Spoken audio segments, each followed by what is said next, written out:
commendable continuous service for the promising society. The inauguration was held in a grand gala manner. It has been recorded and you can view it in Media Point platform at any time. Thank you. Once Bill Gates said, technology is just a tool. In terms of getting the pupils together and motivating them, the professor is the most important. Now I welcome Dr. J.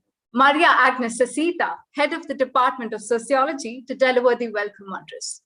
More than 2 decades, ma'am has rendered yeoman service to the students' community and also a great inspiration for young blood. We are proud to say that she is not only the head of the department, but also the heart of the department. She has taken necessary steps to arrange this unforgettable Golden Jubilee in the dynamic Department of Sociology at this esteemed institution, Stella Maris. Welcome, ma'am. The stage is for you. Thank you. Good morning, everyone, and welcome to the day 2 of our international conference, which will encapsulate the 50 remarkable years of sociology, education and development in the state of Tamil Nadu. The long, arduous journey of 50 long years has been weathered by challenges and opportunities, amidst which we have made valuable and laudable achievements. It is my esteemed pleasure to extend a warm welcome to one and all on behalf of Dr. Sister Rosie Joseph, Principal and Stella Maris College. A special word of thanks goes to our distinguished guest of honor, Professor Sari Hanafi, President, International Sociological Association. Sir will render the presidential address. It is my distinct pleasure to welcome Professor Kamala Ganesh, Professor M.N. Srinivas Chair, Professor Isaac Bangalore, and ma'am will deliver the keynote address. I wish to welcome Professor Indra Ramarao, eminent sociologist, Professor, University of Mysore, who has kindly consented to moderate the session. I am delighted to welcome the virtual audience for the conference and the faculty members and students of the Sociology Department. I now invite and hand over the proceedings of the conference to Dr. Indra Ramarao. Welcome, ma'am. Thank you. Good morning. Namaste to everyone. It's my pleasure to be part of this very important event in Stella Maris. I congratulate Dr. Sasita, the college, and her entire team for organizing this program in the midst of the difficult times that we are going through. And I bring to Dr. Sasita and her team wishes from the Karnataka Sociology Association and the Mysore University Alumni Association, and wish you the best and many more years of fruitful journey ahead. Now it's my pleasure to welcome Professor Sari Hanafi to this very important event. And before I request him to deliver his lecture, I'll just take 2 minutes to briefly introduce our guest. Professor Sari Hanafi is currently Professor of Sociology, Director of the Center for Arab and Middle Eastern Studies, and Chair of the Islamic Studies Program at the American University of Beirut. He is the President of the International Sociological Association. Recently, he created the portal for social impact of scientific research on the Arab world. He was the Vice President of the Board of the Arab Council of Social Science. He is editor of IDAF, the Arab Journal of Sociology. Among his recent publications are the Oxford Handbook of Sociology of the Middle East, Knowledge Production in the Arab World, and The Impossible Promise. He's the winner of 2014 Adil Hamid Schauman Award, in 2015 Kuwait Award for Social Science. In 2019, he was awarded an honorary doctorate of the National University of San Marcos, the first and the leading university in Lima, Peru, which was established in the year 1551.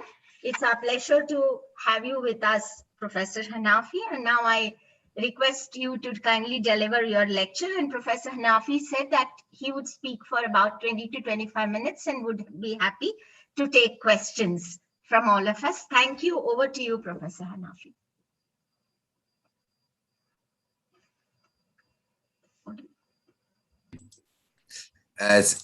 Thank you so much for your kind presentation. I would like to share my PowerPoint, but first, on behalf of the International Sociological Association, I would like to thank you for the invitation, to thank Sasita for contacting me and have many exchange with her. I'm so glad that while I often hear Department of Sociology collapses in many places in the world, especially in the global south, especially in the global north.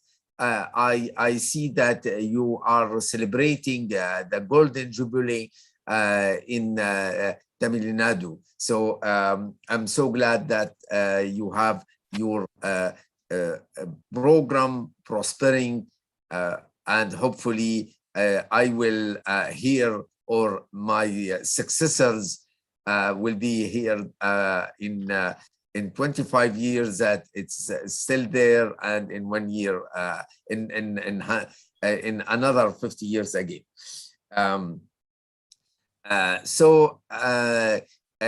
Today I would like to have some thought about what kind of sociology would we like to have in post-COVID-19 era. So,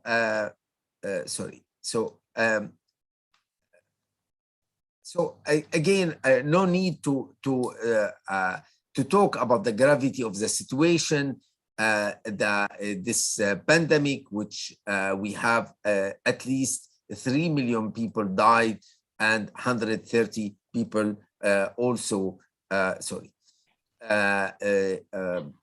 affected by this pandemic. We cannot revert to business as usual.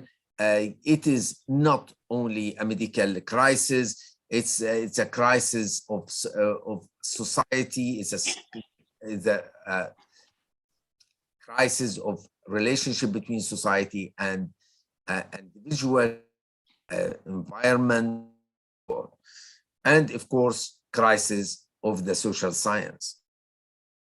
Let me have some thought about this aspect.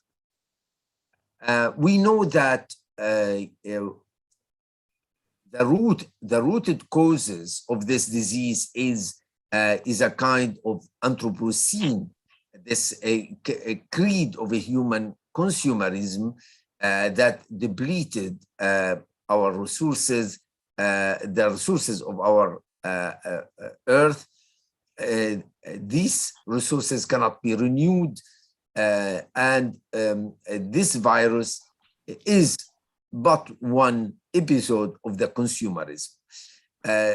Look, when I was in Beijing and in Shanghai, I was invited, and the host wanted really to be so welcoming. So they offered me so many meat of animals that I never heard about them, and it was very expensive, and it was not tasty at all. So this is, we need the Pierre Bourdieu to understand this sign of distinction, that why people wanted a middle class and upper middle class wanted to distinguish themselves from the other by this, what I call mythological access to happiness.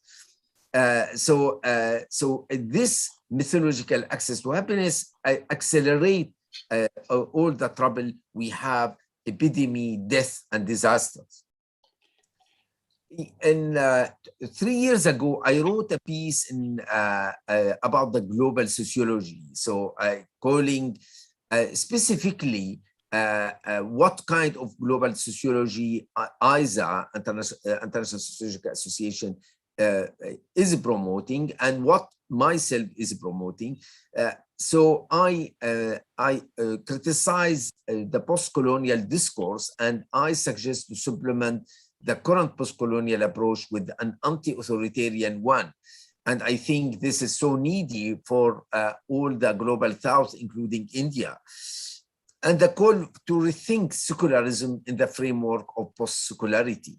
Again, I see the crisis of French model, for instance, of secularism. While this concern remains valid here, as a sociologist, I need to deal with two problems.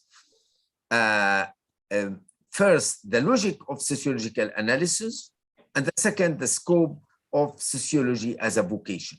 So here where I will concentrate today my talk. So about the logic of sociological analysis, I will recall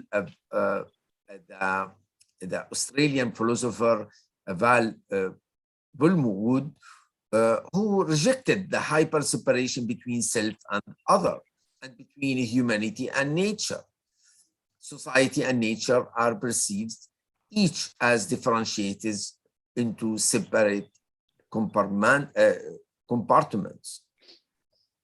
But the sphere of nature, culture, politics, social, economy, and religion are indeed traversed by common logics that allow a given society to be encompassed in its totality. I think this is a major lesson from Marcel Mauss, the French anthropologist in the late 19th century.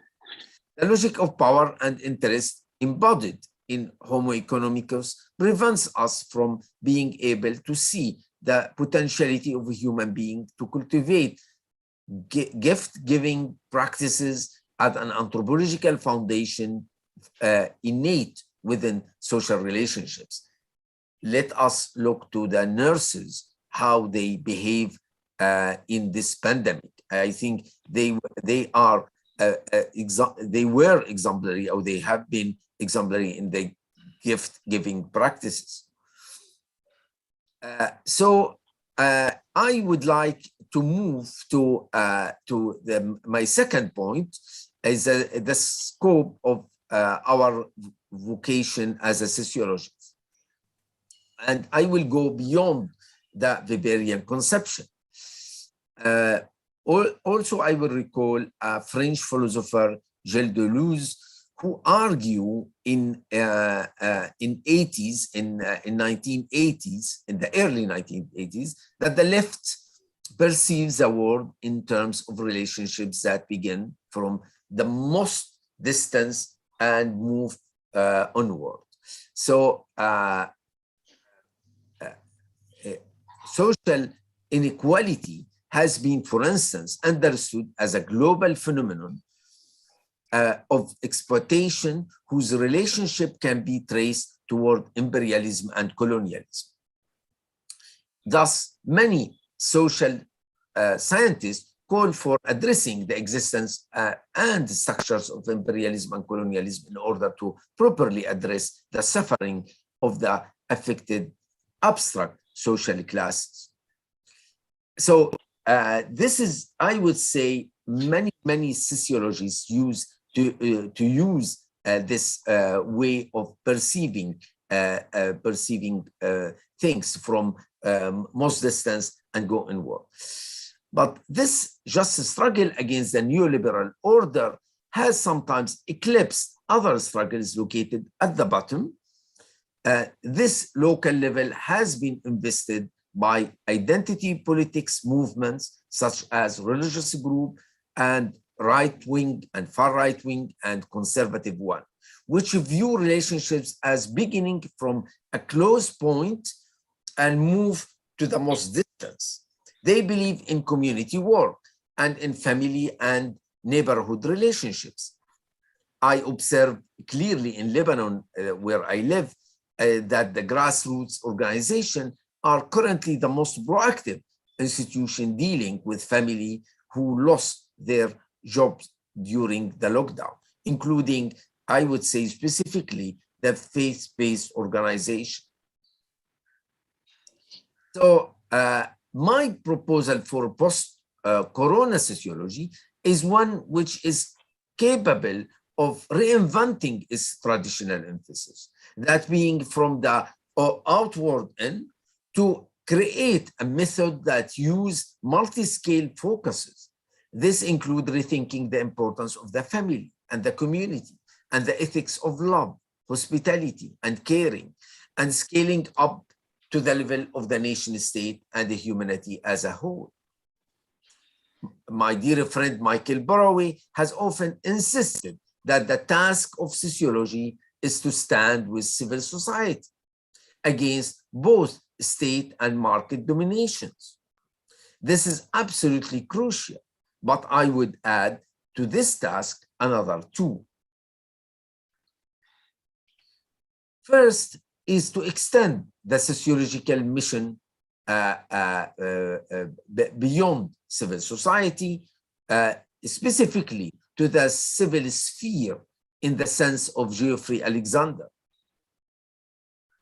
I quote him, "Civil society is one of the sphere among others within a broader social system in which the family, religious groups, scientific and corporate associations, and geographically bounded regional communities should be incorporated as they all produce goods and organize their social relationships according to different ideals and constraints."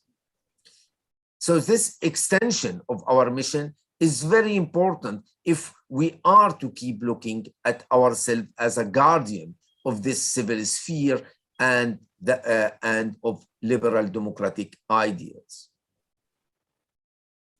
The second extension I would do is to think about mediation, mediate with different non-civil spheres and engage in dialogue with them and demand certain kinds of reforms. What are the means of mediations? Hans Jonas, a brilliant German sociologist, would say it is carried out basically through providing cognitive validity claims and normative argumentation to the public spheres. But is this sufficient? We know from the from the work of Jonas on value that we need to account for value commitments of social actors, and this include emotions, which mean it is not enough to simply support those who have liberal democratic ideals. We also need to listen attentively to those who refuse to embrace partially or totally these ideals. This is why I talk about mediation. I talk about dialogue. Look to the work of Arlie Hochschild about the rural white Americans in Louisiana. She wrote it before, two years before the arrival of Trump, that they have turned into Trump supporters, expressing their discontent vis-a-vis globalization and their vision of social inequality. So before judging them, let us listen to these people. For example, to those who have fear of Syrian and African migrants coming to Europe. With our normative methods, presuppositions, and explicit commitments, I would like here to emphasize our capacity of dialoguing and mediating with non-civil spheres. Against a radical critical social theory, I call for a situated critical one that, while criticizing powers, is also able to simultaneously open up dialogue with the very forces it critiques. For instance, we can enter into conflict without slaughtering each other. We all need to remember Baudrillard's aphorism in defining what should be our ethics, that being the aim of living the good life with and for others with just institution. In other words, the ethics of love, hospitality, solicitude, and care with and for other, what constitute practical reason or humanity, that can be fully expressed in just institutions that ensure social justice and democracy. This convivial way of conceiving our sociology as a vocation is an invitation for thinking responsibility before freedom and how to foster and encourage meaningful relationships with our other fellow human being with modesty and open-mindedness. Before there is hello, said the French philosopher Emmanuel Levinas. Avant les cogito, il y a les bonjours. But in no way should my focus of this issue of recognition overshadow issues of redistributions, as Nancy Fraser reminded us in her conversation with Alex Honneth. While our sociological endeavor may provide knowledge in poverty, social inequality, or the extent of refugee issues, it should mobilize emotion and moral impulse, compassion, altruism, solidarity, and activism. The aim is to go beyond describing and criticizing social life toward an intellectually constructing a framework for society, a society that incorporates all its citizens while respecting all forms of pluralism without pushing the others into assimilation to cultural majoritism.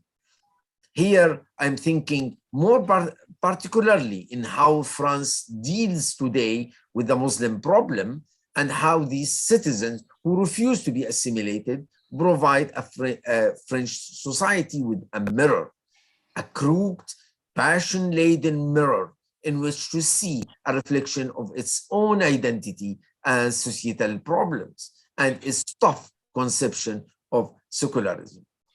So let me conclude by saying that while sociology underwent a process of disenchantment, that being the emphasis on rationality and rationalization as a part of the professionalization in the late 19th and 20th century, it is time to re-enchant it through collaboration with moral social philosophy and other social sciences. I wanted to insist that this endeavor, this vocation, the way of analyzing sociology can be done in the framework of a global sociology where we definitely account for our positionality as a sociologist, right? Do always comparatism and have a mild universalism. And by mild universalism, it means that we need to be sure that any concept that is universal, it's an outcome of the quasi cross-cultural consensus, is not because it comes from Euro-American that it become universal, that no teleological meaning, but historical experience that gets its normativity as a result of collective historical learning process, and of course to take the universality as an imaginary and not as a model to be exported. Here, for instance, I come from the Middle East. I don't if I consider democracy as a universal concept, I don't want the American to write the constitution for Iraqis, neither the Russian to write the constitution for Syrians. With this, I would like to thank you for your attention.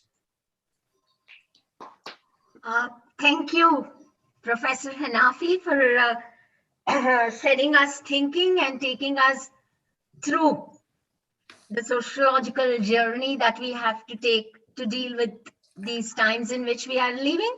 So may we now take questions for about 10 to 15 minutes. It's open. And you can either put your questions in the chat box or, just raise your hand and ask the question. But I request you to be very brief. Thank you.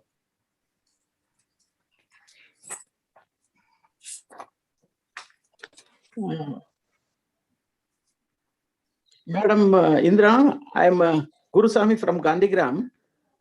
1 minute, sir. Professor Kamla Ganesh first. No, I can say ask later. I can do it okay. later. Yes, sir. Please go ahead. Please go ahead. Can I raise an observation and question, madam, now? Yes, sir. Good morning, everybody. I thank the organizers for arranging this wonderful program on the occasion of the celebration of 50th year of the establishment of Department of Sociology in Stella Maris College, Chennai. I congratulate and wish them all the very best. Coming to the observation and question to Professor Hanafi. Professor, the question of inequality is everywhere, whether it is a developed, developing, or underdeveloped. It may be caste, class, or race, religion, or regional imbalances. So we have been fighting to break this inequality. However, this inequality persists in one form or other. At the same time, our fight continues to establish a civil society in which all are equal partners in social life. Therefore, my question here is, as long as this type of inequalities persist in one form or other, all over the world, whether it is a developed or developing, underdeveloped, or it may be caste or class or religion or regional imbalance based, how to establish effectively the civil society in the contemporary times? Thank you.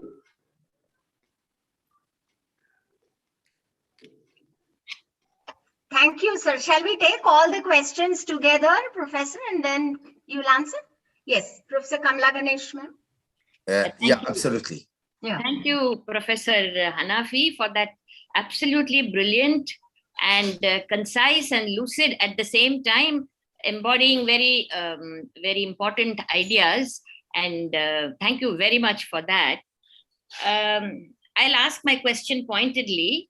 Your paper, your presentation focuses on sociology as a vocation, and that is very important and needed, which is true. There was a time when sociologists were supposed to be value neutral, but now we have come to a situation where we can take sides, provided we are able to substantiate it sociologically. But the majority of students who go in for sociology are looking to sociology as a profession. What are the kind of jobs they can get, whether in media or in corporate sector, voluntary sector as well. So this has to be an important concern of sociology as well. And on the other extreme, you have many people who think of sociology as a platform for social activism and being part of social movement. So these are three aspects. A vocation is not quite activism in the sense that it is understood. So in these three, I absolutely appreciate the importance of vocation. But how would you, as a person who is leading the International Sociological Association, how will you look at the balance between vocation, profession, and activism? That's my question. Ma'am, as I hear, can I also ask one question? Yes, Ajay. Yeah, thank you. I can't open my picture for some technical reason. My question is, what is the role of sociology globally in today's society when we are bombarded with issues like Afghanistan, what is happening here, in the context of war, or even in the context of the pandemic? Yeah. What is the specific role of sociology globally in understanding war-infected nations like Afghanistan, or infected with the pandemic? Professor Indira, can I, Arvinder? I have some issues with my. Yes, Dr. Arvinder, please. Yeah. I would like to congratulate and appreciate the wonderful presentation by Professor Sarah. But at the same time, there is this concern what Agilo has also raised, that we are so much, conditioned with individualism, and in post-pandemic situations, how do we nurture sociability? That is one very important concern, because we are living in an era of individualism, and what we have seen, our experiences, and how sociology can nurture the whole idea about sociability. Thank you very much. Thank you.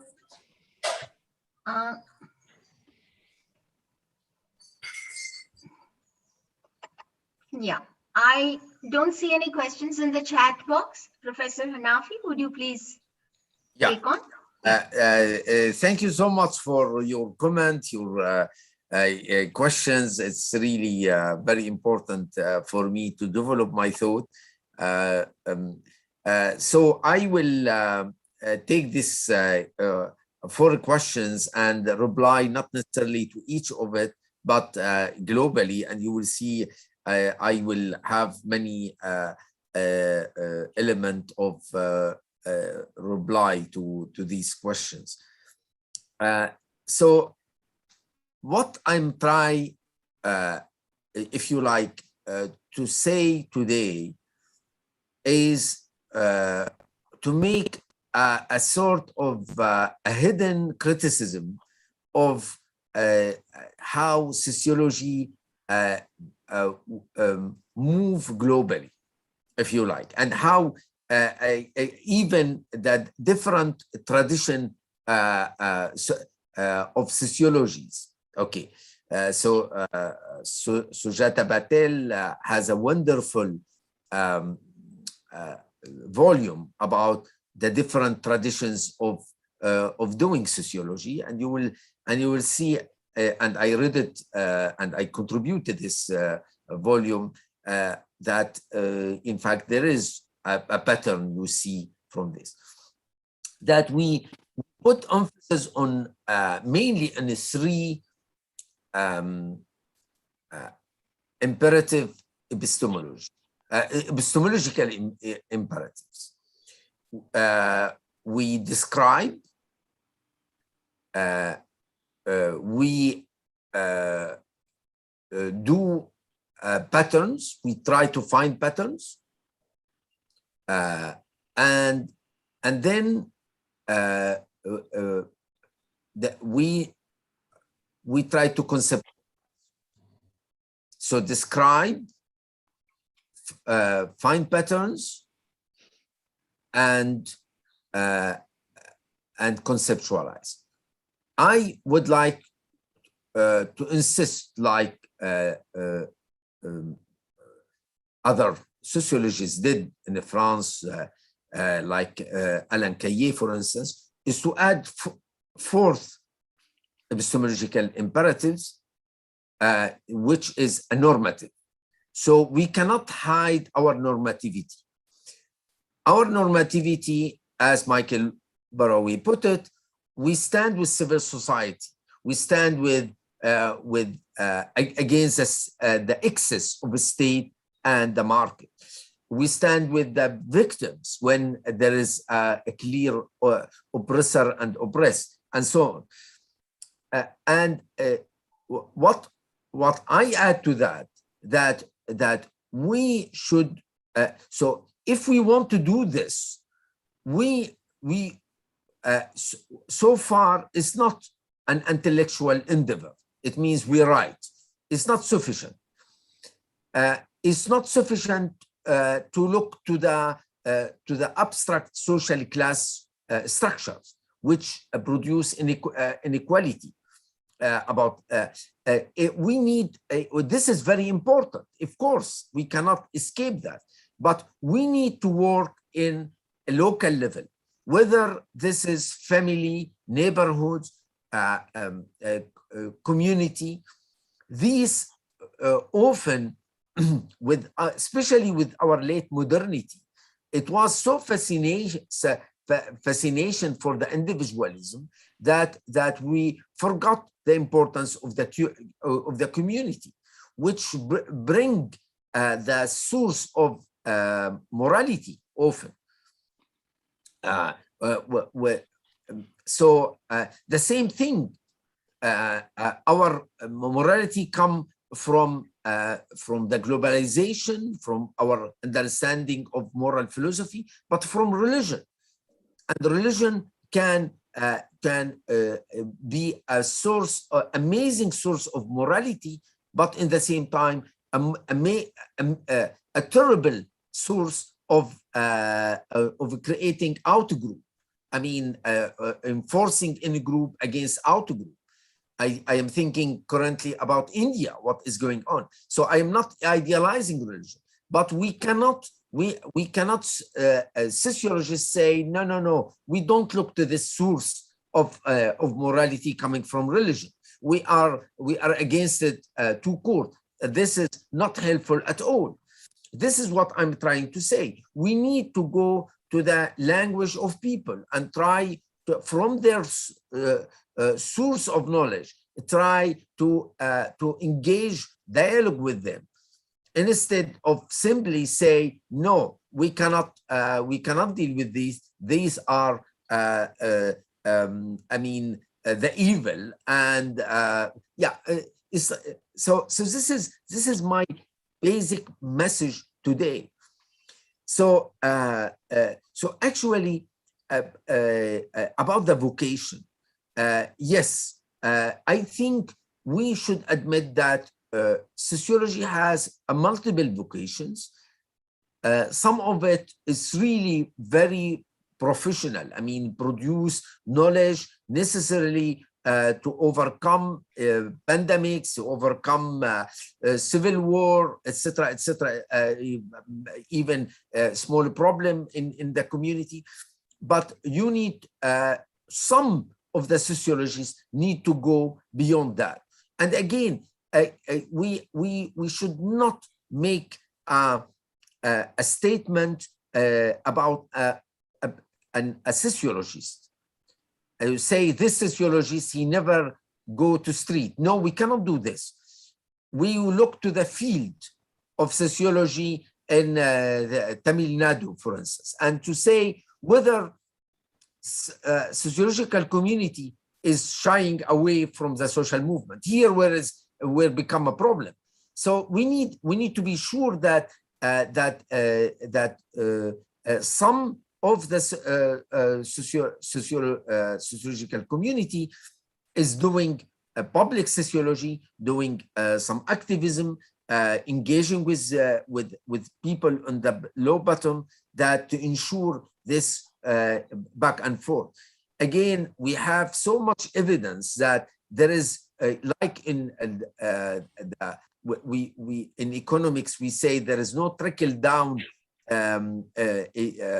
effect of neoliberalism to everyone in the society. The same thing, I would say, the good idea of sociologists will not trickle down to everyone in the society unless we go and talk their language and understand their source of morality and emotion and things like that. Now, the question, yes, I think the question about Afghanistan, about COVID-19 pandemics is a real question, that how today we deal with more and more a question which is local but has ramification internationally. And I think today is a major test of humanity about the concept of universalism. As you notice, I am not someone who shy away from using this word. And I know post-colonial scholars, they hate this word universalism. If you like, I grew up in a very authoritarian country, Syria. and Syria, I struggle against the authoritarianism using Universal Declaration of Human Rights, using what is really principles of and philosophy of the democracy. Today, Taliban declared that they will not adopt the democratic regime or democratic political regime. I don't know what kind of regime today can be better than democracy. And this is why I think Afghani people will have a tough time of dealing with this regime. In the same time, while our sense of freedom, what is freedom and equality, allow us to or let us to allow women to dress as it wants, with veil, without veil, with the and so on. So it's not universalist. There is no universalistic way of dressing, neither for man nor for woman. The issue is whether we will force women to dress a specific way. And unfortunately, let me say that yesterday I found it very amazing. A friend of mine sent in a WhatsApp group a quote, the following quote, that woman is not anymore allowed to go to school or to work without having a proper dress allowed by the law. This quote, it looks like the spokesperson of Taliban who said it yesterday or last week. In fact, it is part of the new law in France of against separatism, what they call. And so you see the populism in the West, in the global North, is terrible. I would not say is equivalent of the authoritarianism of global South, but I would say there is a real problem now with this two logic: populism versus authoritarianism. So we need to struggle against forcing women not to be veiled and forcing women to be veiled. So in this meaning, my universalism, my understanding of Universal Declaration of Human Rights is exactly to criticize both the French way and the Talibani way of forcing women. So again, I think this kind of global sociology I call for. I mean, to say, like, look, maybe Taliban, it is a moment to let us think about our freedom, okay? And again, my last point about how sociology nature sociability. Yes, this is amazing question. Thank you for asking this. And I think this is the major issue at stakes now when everything went virtual, when people is confined in their small space, how we open again the individual to if you like, to socialize in the different levels. And I think we have a major task here to do, and to think that the effect of confinement sometimes is more dangerous than the effect of contamination of the pandemic. So how we strike a balance here, really a role of sociologists and other social scientists to think. of course, this is a very crucial. I mean, what the meaning of our life without a proper social relationship? Thank you, Professor Hanafi. I'm sure there are other questions, but I'm sure we will take the dialogue forward with our president. Thank you very much for being with us, and it was really nice having you here. And we look forward to many more occasions to have you with us in the times ahead. Thank you. Before we move on to the next panel, Rovina, do you have anything to say? Yes, ma'am. We have another question from the chat box from Neeraja. Oh yeah, yes. But do you have time, because Professor Kamala Ganeshan's session? No, I have time. Yeah, it just says, will sociology become very local instead of being global? I think you already addressed that issue just before conclusion. That is the question that is there in the chat box. Okay. It says, will sociology become, more very local instead of being global?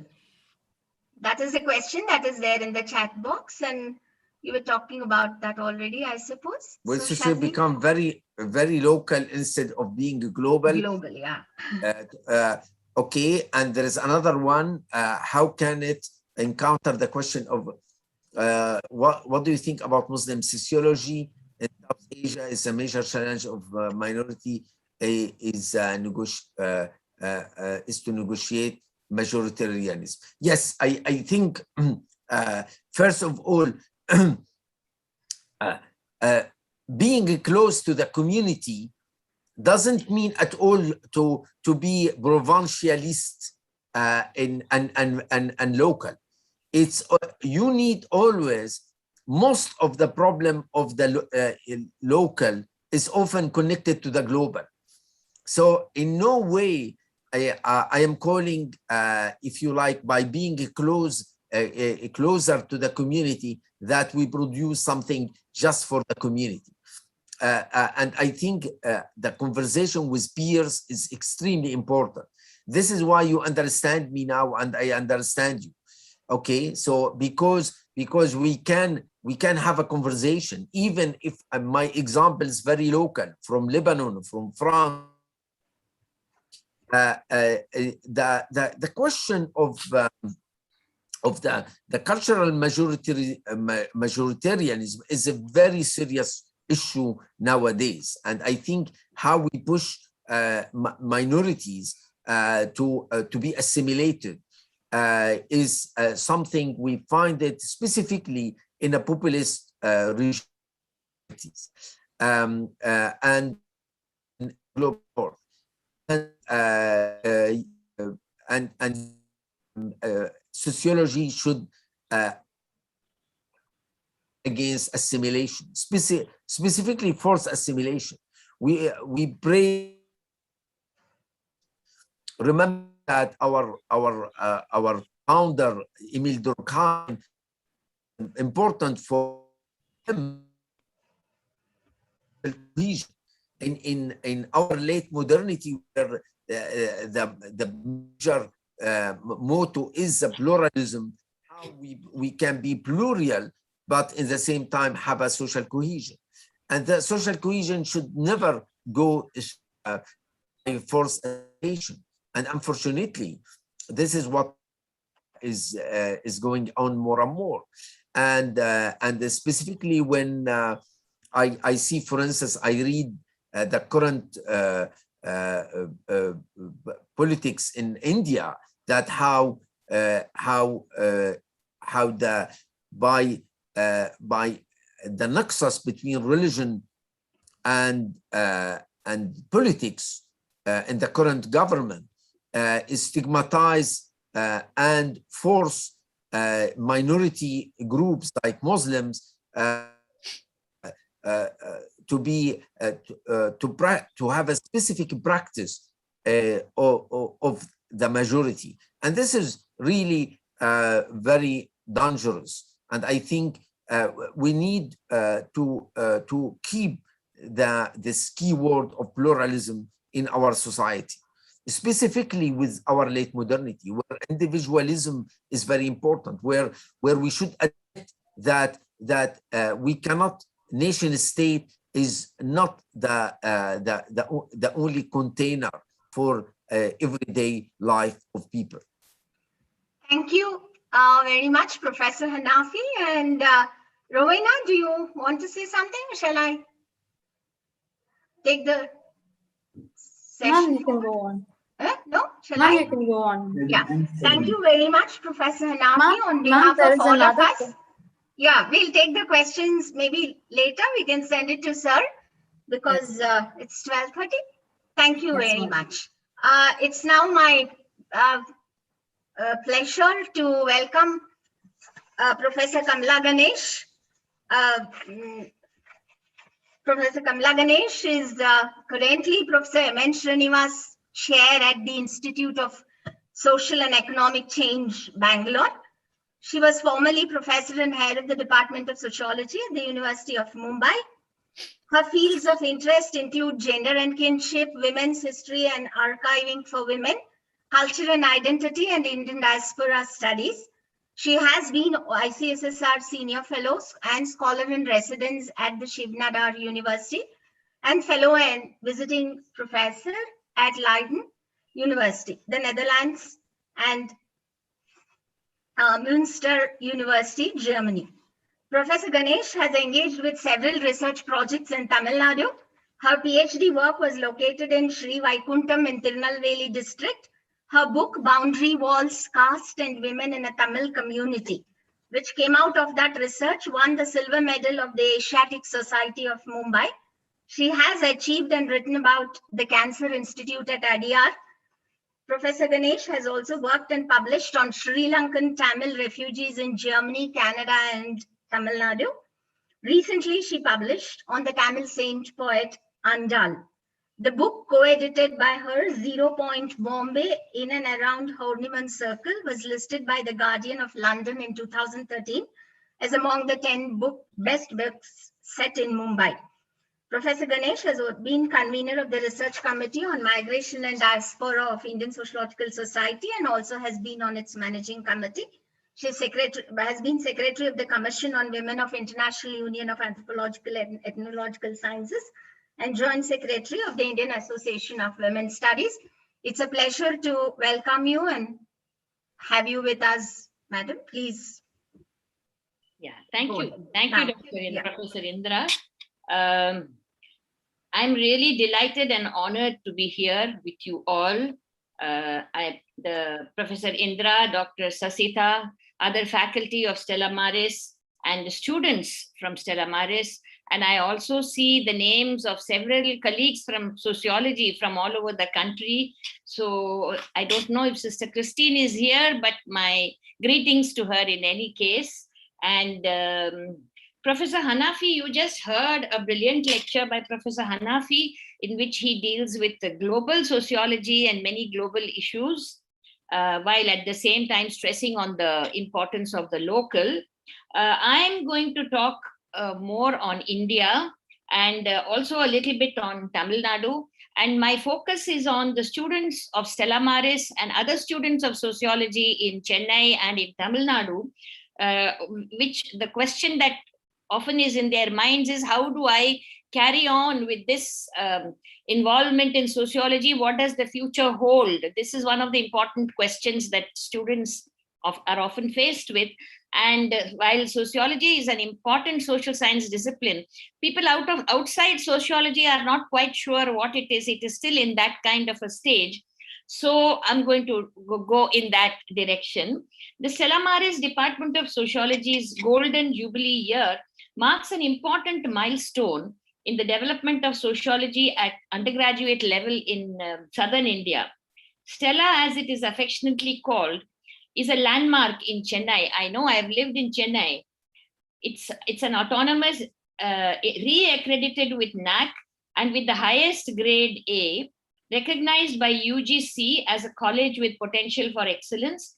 It is one of the finest women's colleges in the country, and the sociology department is one of the best. Although my own academic trajectory in sociology has been mostly in Mumbai, I have lived in Chennai for several years, and I was a student, college student there, not of Stella Maris, but of SIET College. But I have taught in Stella Maris for a short while in 1978 on a leave vacancy when Sister Christine was helming it.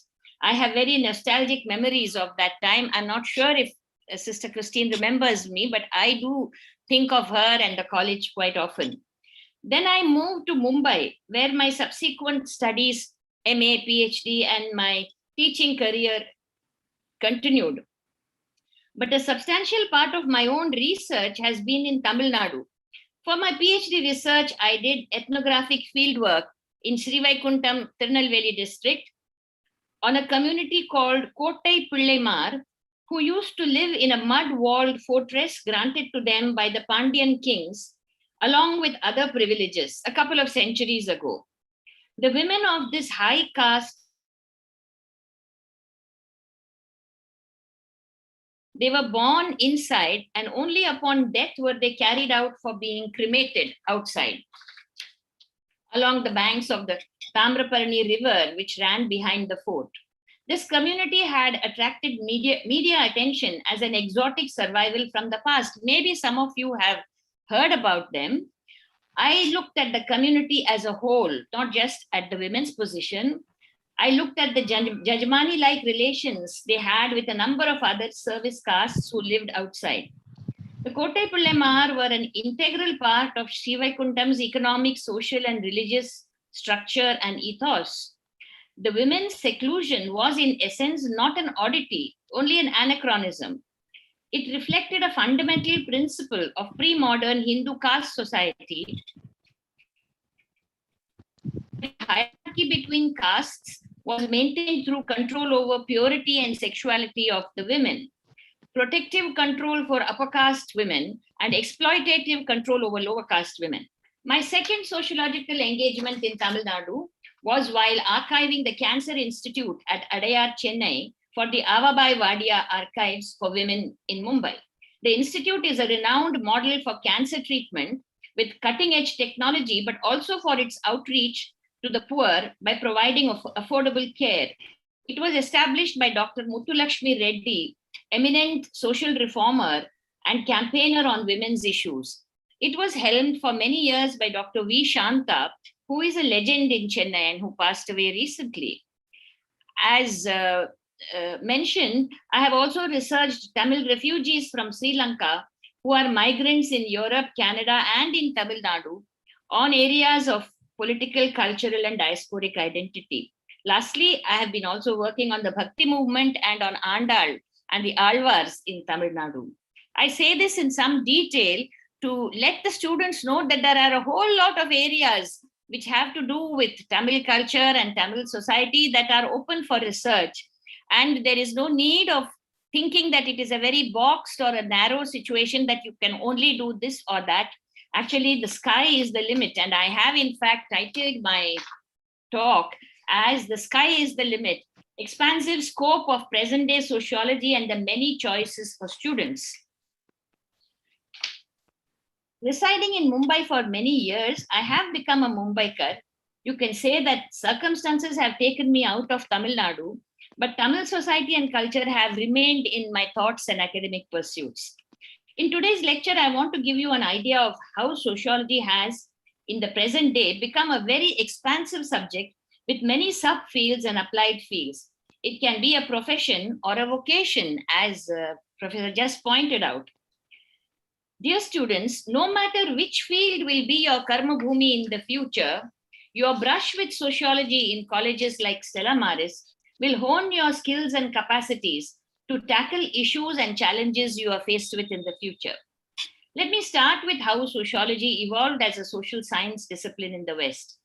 And when I mention sociology, I include social anthropology as well. Auguste Comte called sociology the queen of social sciences because it addressed all the issues that each social science addressed and went beyond it. So to start with, it was an expansive discipline. The pioneering generation of Indian sociologists, they fashioned sociology and social anthropology into one single broad field. This consolidated sociology became an instrument for effective colonial administration, and later it became a channel for nationalism, and after independence for nation building. It got professionalized, and this opened up some avenues for employment in government, private, and voluntary sectors. In recent decades, sociology has moved away from espousing value neutral positions to taking sides and fighting for causes, and this too has expanded its scope. Lastly, I will take a few moments to discuss how sociology in Chennai and in Tamil Nadu in general are doing and where the discipline is headed. What challenges do students of sociology in Tamil Nadu face? Sociology emerged in Europe along with other social sciences like anthropology, history, economics, political science, psychology in the 17th and 18th centuries as part of the Enlightenment. This was an intellectual movement triggered by the growth of the natural sciences, which celebrated reason, the power by which humans could understand the universe and try to improve their own condition. The various social sciences studied specific aspects of society, but sociology was the discipline that looked at society as a whole in its multiple aspects, but within an overarching analytical framework. Around this time, with the Industrial Revolution, European society was undergoing a fundamental transformation. It was trying to make sense of its own fast-changing society through sociology. At the same time, this was also the era of European explorations of new regions of the world for adventure, learning, trade, and of course, conquest that eventually gave rise to full-fledged colonial empires. This was the starting point of anthropology, which became the social science in which Europeans studied non-European cultures. Both sociology and social anthropology were disciplines that looked at society and culture in their entirety. So both were, even at birth, expansive disciplines. Sociology and anthropology arrived in India in the mid-19th century. Even before that, the knowledge on the land and the people was being generated through travelogues, surveys, reports, first-hand accounts. From this emerged the science and art of ethnography, which became the distinctive method of anthropology. The knowledge that was being created had various purposes.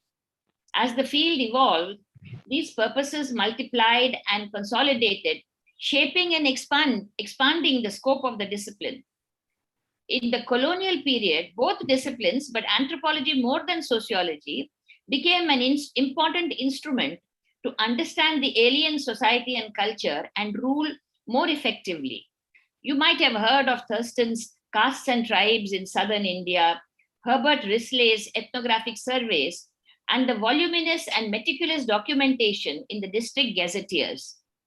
With the rise of nationalism, scholars like G.S. Ghurye and Nirmal Kumar Bose and many others repurposed sociological research to provide intellectual substance and back-end support, to use today's vocabulary, to the country's freedom movement.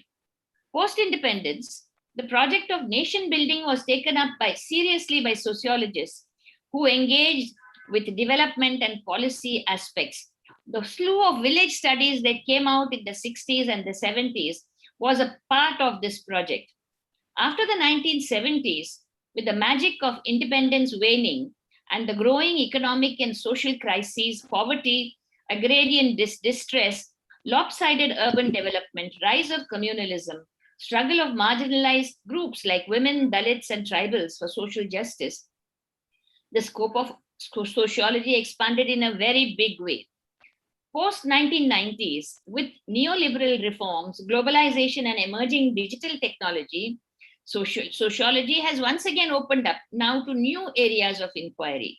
In other words, as new and significant social changes unfold globally and nationally, sociology's scope keeps expanding to include never before thought of area. Since change and transformation are axiomatic in society's evolution, the scope for sociologists keeps growing and diversifying. This is the very nature of the discipline, and it is sharper than in other social science disciplines. This also means that institutions teaching sociology, like Stella Maris, have to adapt to the changes in their approaches and syllabi without losing their way. An important source for the expansion of the scope of sociology in India is the coming together of sociology and social anthropology. Right from the beginning in India, physical anthropology, linguistic anthropology, and prehistoric archaeology had a separate theoretical anchoring and methodological tools. But social anthropology, which is the British term, or cultural anthropology, which is the American term, was distinct from these three other divisions and actually much closer to sociology. A powerful reason for this was that colonial rule set up an English system of education, and a class of educated Indians emerged, analyzing their own society, alongside were the European missionaries, Orientalists, and administrators who were studying India for their own purposes. So you see, sociology originally defined as the study of one's own society, which educated Indians were now, after independence, doing, separated from anthropology, defined as the study of other cultures, which Europeans were doing in India and in other places like the Middle East and Africa. This division, therefore, was an arbitrary division.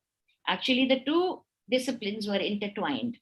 The tools to study each other were a bit different in Europe, but not so in India. When colonialism ended, the norm in India became Indian scholars studying their own society, whereas sociologists or anthropologists, whether as sociologists or anthropologists, was mostly a matter of nomenclature. Each could do what the other was doing.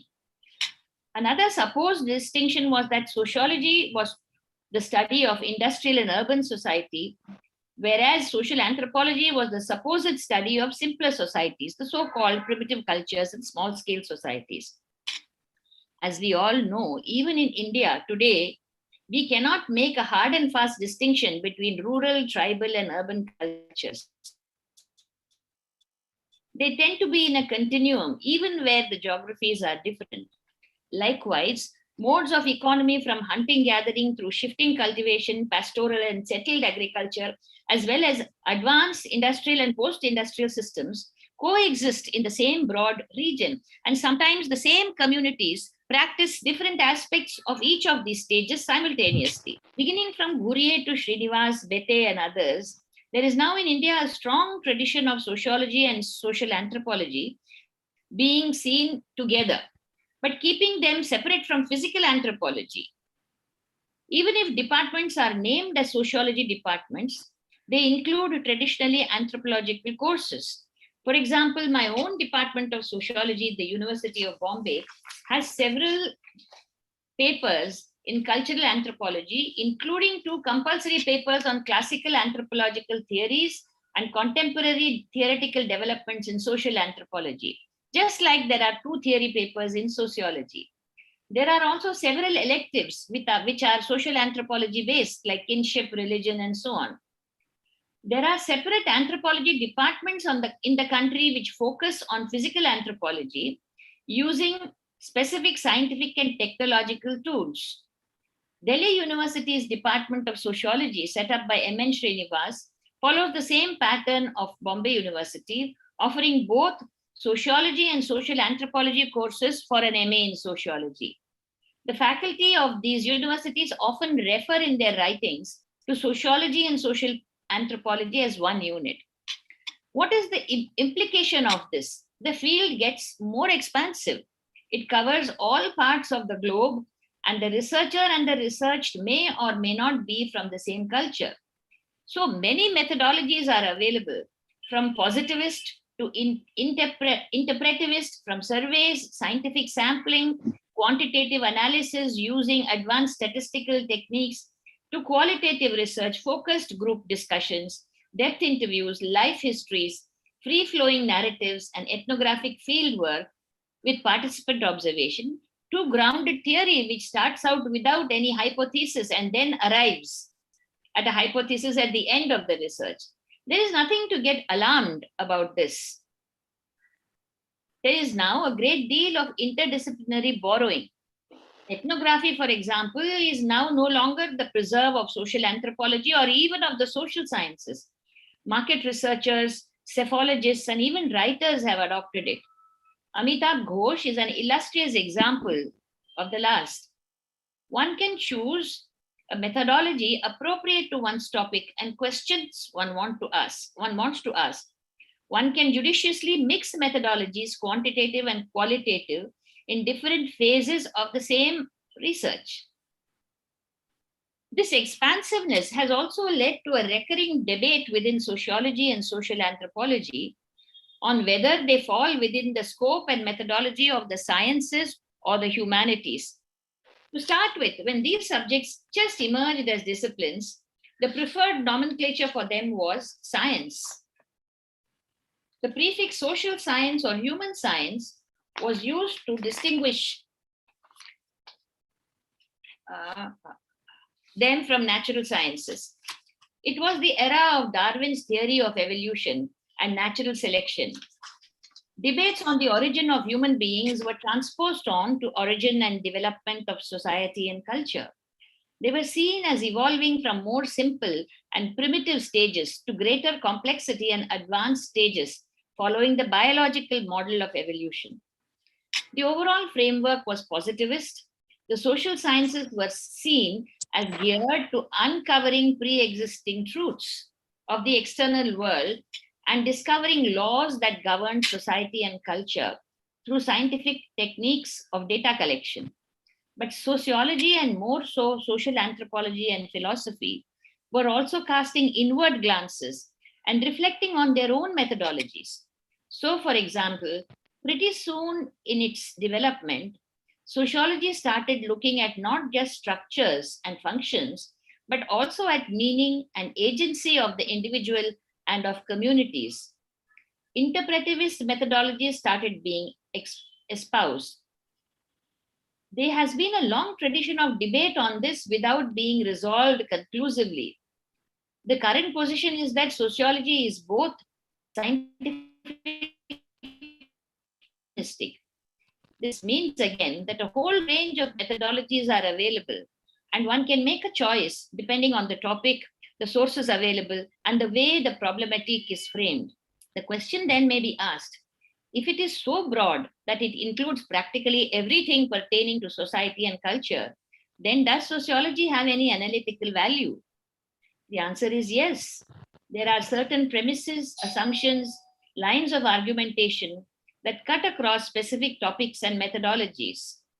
The broad canvas of the classical thinkers, Weber, Durkheim, and Marx, despite their internal ideological differences, function as a touchstone. Mid-20th century works like Wright Mill's Sociological Imagination or An Invitation to Sociology by Peter Berger furnish mature reference points for contemporary concerns. Without sociological work becoming social work or journalism or advocacy or social reform or social movement in itself, it is now agreed that professional sociologists can simultaneously engage in any of these activities so long as they are capable of managing their many hats. So in sum, sociology is in a unique position. In terms of its range of topics and research methodologies, practical applications, strengthening of humanitarian values, the sky is really the limit for the student who opts to study sociology, whether as a major option or whether with just one course. Finally, let me come to the strengths of and challenges for sociology in Tamil Nadu. Sociology as a discipline was a relatively late development here in Tamil Nadu. The first department of sociology in India was in Mumbai University in 1919. The first university department in Tamil Nadu came 35 years later, not in Chennai, but in Chidambaram at the Annamalai University in 1954. Madurai Kamaraj University started sociology in 1960 and Madras University in 1966. Of course, there were individual scholars outside the university system, outstanding researchers like Professor A. Ayyappan, L.K. Anantakrishna Iyer, whose researches are well known, but they were not within the university system. They worked in the archives and in museums and so on. But although later in arrival, sociology in Tamil Nadu has grown and spread well, with 29 institutions, that is universities and colleges offering sociology at UG, PG, and doctoral levels. Taking the case of the sociology department in Stella Maris itself, built up by the eminent teacher and indefatigable administrator, Sister Christine, it is now a flourishing department in an autonomous college which combines highest standards of excellence and of responsible citizenship and community and commitment to service to the community. It's a popular department. It offers sociology as a major, but it also offers papers in sociology to students of other departments. The department designs its own syllabi with courses and topics that reflect the unfolding contemporary social reality, in addition to a grounding in classical sociological theory and Indian social structure and culture. Courses on gerontology, gender, media, ethnic relations, environment, and electives like corporate social responsibility and NGOs, and general electives like sociology of sports and popular culture are all taught here. This is a marvelous wide choice of courses, including reflecting some very, very recent developments. The subject,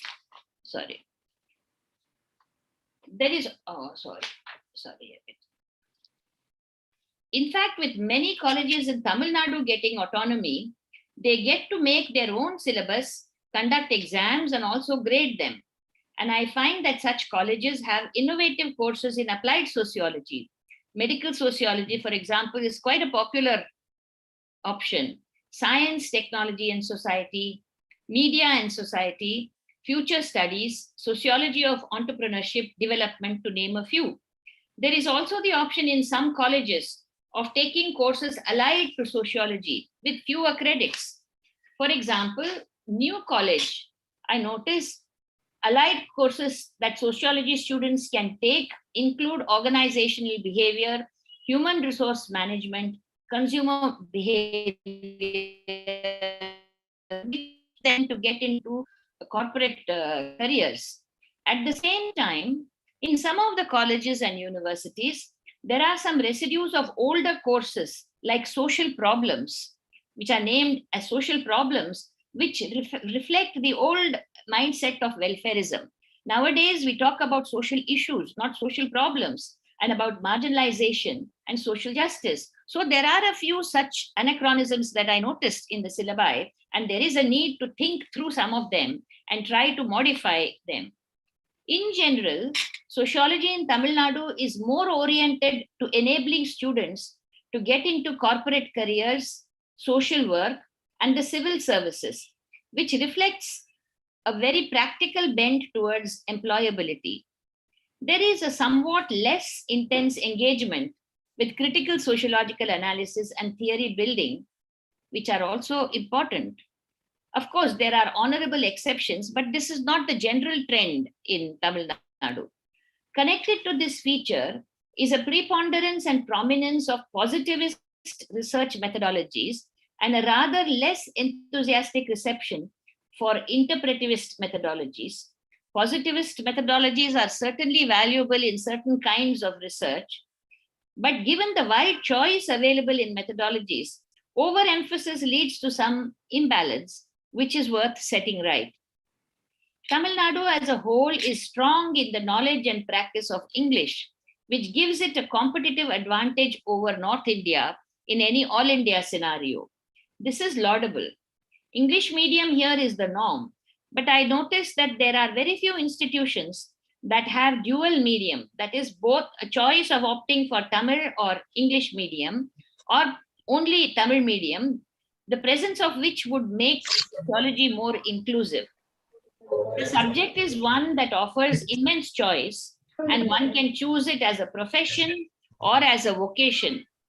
In the globalizing world, technology is king, but human relations, both at the level, micro level, and at macro, at the interface between nations, institutions, ethnicities, communities, class, constitute an area where sociology is relevant and important. My good wishes to the sociology department, Stella Maris College. May it flourish and grow from gold to diamond and platinum, marching towards a century, taking its triple mission of academic excellence, responsible citizenship, and service to the community to even greater heights. Thank you. Thank you, Madam Professor Kamala Ganesh, for taking us through this trajectory of the journey of sociology, not only in Tamil Nadu, but in India, and your presentation and the suggestions that you have given are really critical, because I can talk about Karnataka, which is now wanting to be the first state in the country to implement the national education policy, and is also coming up with guidelines for structuring for the BA honors course. And so listening to you was like, set me, and I'm sure many of my colleagues here, thinking about what we can bring in and how we have to reformulate the existing courses. Thank you very much. So can we take questions for about 10 minutes? Please. Yes, please. You can either put it in the chat box or, raise your hand and ask the question directly.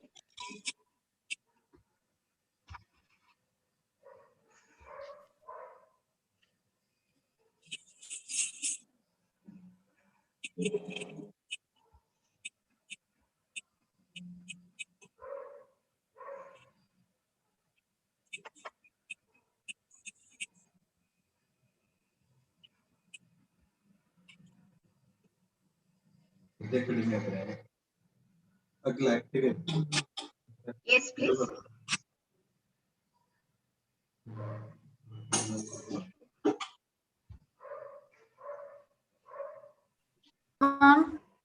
Could you explain us how your experience was with the Adyar Cancer Institute? Okay.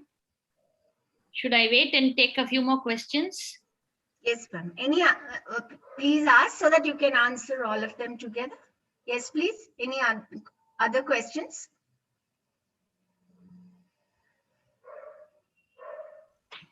Okay, let me answer this one first. My research it started with an archival project with the Avabai Wadia Archives for Women, which was set up in SNDT Women's University, I think, which is the first women's university in the country, in Bombay. And I chose the Cancer Institute. You might think, what does the Cancer Institute have to do with archiving for women? What is the cancer is not a gendered subject. But I knew something about the Cancer Institute, but because I was a patient there some years ago. I was a patient who then recovered, so to tell the tale. Adyar Cancer Institute is known to all you Chennaites for its excellent technological kind of treatment. It not so much now, because now there are other competing institutions, but then when it was started in 1952 and then 54 onwards, it acquired the latest technological expertise for cancer at a time when cancer was considered to be a karma vyadhi, no cure for cancer. And the person who set up the Cancer Institute was Dr. Muthulakshmi Reddy, whom most of you might be familiar with. Whose statue is there somewhere in Adyar, and one of the roads there is also named after her, Dr. Muthulakshmi Road, the road that leads to Besant Nagar, if I'm not mistaken. But she was a social reformer, and she was also a campaigner for women's rights. But what made her go to set up a Cancer Institute at a time when there was no specialized center for cancer treatment is that her sister suffered with undiagnosed cancer and suffered a great deal and passed away. And that led Muthulakshmi to think that here was a lacuna in medical treatment. She was a medical doctor, and so she took it upon herself to set up an institute for cancer treatment, specialized cancer treatment. The other thing was Muthulakshmi was part of also the freedom movement in some ways, the social reform movement. She was connected to the Justice Party, but she was also part of the nationalism, the freedom movement. And therefore, she had a very clear idea in her mind that whatever she made would have to be made affordable for the poor. Now, these two are trying for technological excellence and efficiency, and also for catering to the poor. Now, these are very difficult things to reconcile. How did she manage it? That was my question. And there was also following her son, Dr. Krishnamurthy, and another doctor who then was helming the institute, Dr. V. Shanta. And Dr. V. Shanta has been associated with the Cancer Institute almost since Dr. Muthu Lakshmi Reddy set it up. So here were these two women who had set up the institute, and what was their approach to treatment and to care? This was my project. And I archived the institute, yes, from 1930s onwards, how Muthu Lakshmi campaigned, and she got together women's organizations to support this cause. And even today, the Cancer Institute is called Cancer Institute brackets WIA, Women's India Association, under whose aegis it was set up. Now there doesn't seem to be any obvious connection between women's association and cancer per se, but in the mode of treatment and in the approach to care, I went into a great deal of depth into how this institution differed from other institutions and how there was a personal touch and a notion of care that went beyond medical treatment, and a notion of care that was not based on whether the person could pay or not. So this was my experience was truly humbling. I mean, Muthu Lakshmi Reddy passed away in 1967, but I got to see her letters written to her son, written to Rajaji, written to Jawaharlal Nehru, campaigning for her Cancer Institute. But I also got to talk in great detail with Dr. Shanta on how this issue of care, which I saw as a transmuting of Dr. Shanta's experience with her own mother in a joint family who cared for all the members of the family in a very equal way, whether it was her children or her siblings. And that idea of care Shanta had absorbed, according to me, but she had transmuted it into a larger space, into a larger canvas, into the arena of healthcare for all. So this was the way I worked with the Cancer Institute. Thank you, ma'am. There is a question here. Will offering sociology in local language as a medium gain wider reach? I would say yes. I would say we should go in for a combined or a hybrid teaching. The teaching can be in English, since if it's a postgraduate course. If it is a undergraduate course, it is good to offer, if the finances and the organization permit, to have one stream in Tamil medium and one in English medium. The choice is there. And in any case, even if the medium is not Tamil, in teaching, we should combine English with Tamil to make it more accessible. And the option should be there for giving answers in Tamil if somebody so chooses. And yes, it would certainly widen its reach without diluting the advantage that English knowledge has given Tamilians. I can see that because I stay in Bombay and I've worked a lot in Delhi, and I can very well see that having that English advantage is in higher education is good. We are not giving it up, but we are making it more inclusive by keeping it open for a hybrid teaching.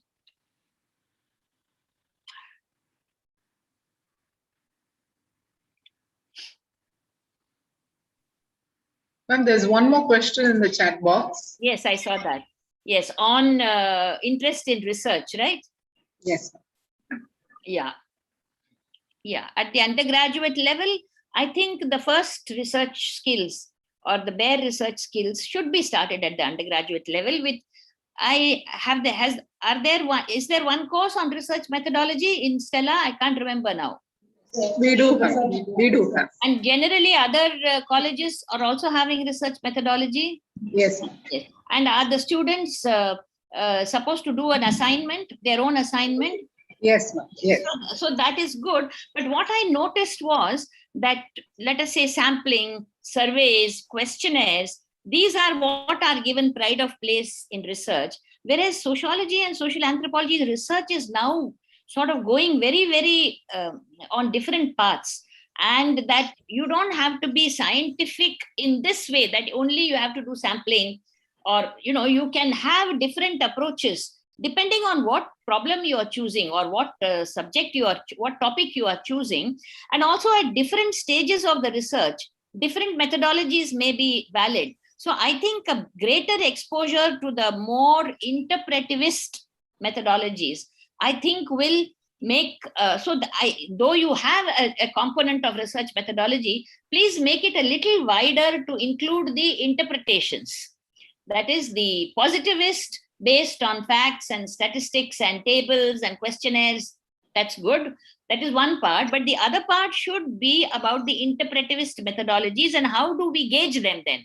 If they are subject to so much interpretation, then what do we take? So these are very interesting questions. Maybe you don't have to go into depth, because that needs a certain level of maturity for students within sociology. But I think you can start by showing that there are other ways of doing research.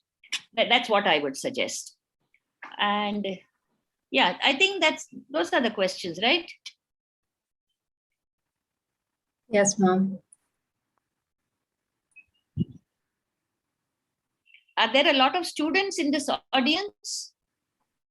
Stella, students are there, or mostly faculty? No, students. There are students. Okay. Any of the students want to ask something? About the scope of social.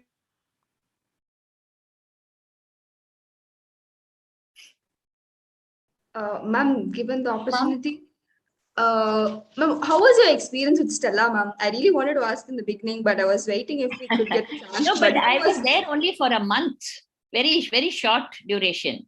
And I was just finished my MA, and I was going to start my PhD in Bombay. I was on the point of moving. So there was a vacancy, so I said yes, I will teach. So the experience was very pleasing and pleasant, and so on. So, but I mean, I didn't interact sufficiently long time to be able to really develop an understanding of Stella Maris. But at that time also, Stella was greatly admired by everybody. I know that. And we always had a little rivalry between SIT, Queen Mary's, and Stella. With little rivalry here and there. Because I used to go for debates, in different colleges. And there would be students from all these colleges. So it was fun. It was fun. There is another question in the chat box. Ma'am, can I read it for you? No, I'm reading it.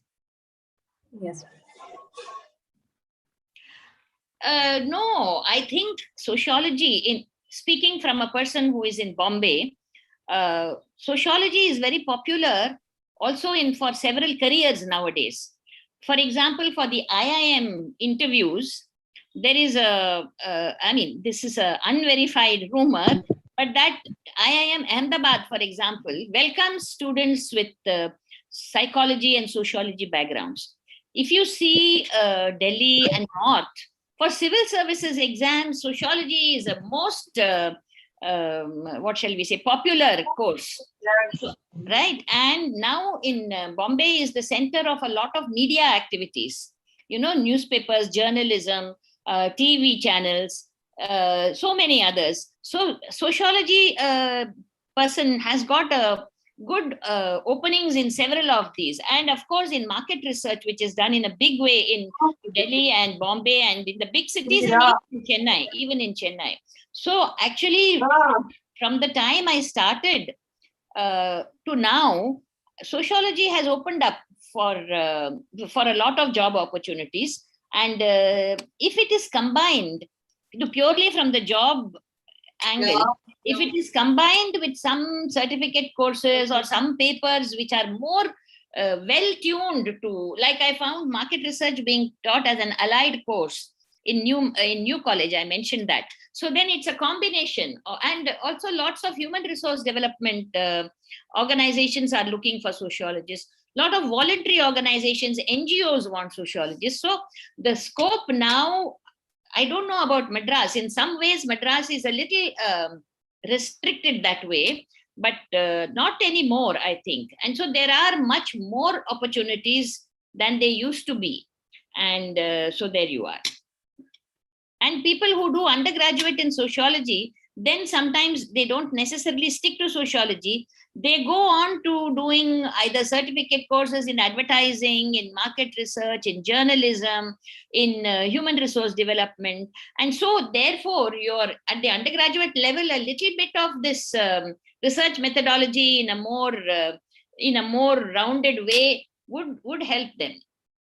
Would help them, yeah. Thank you, ma'am.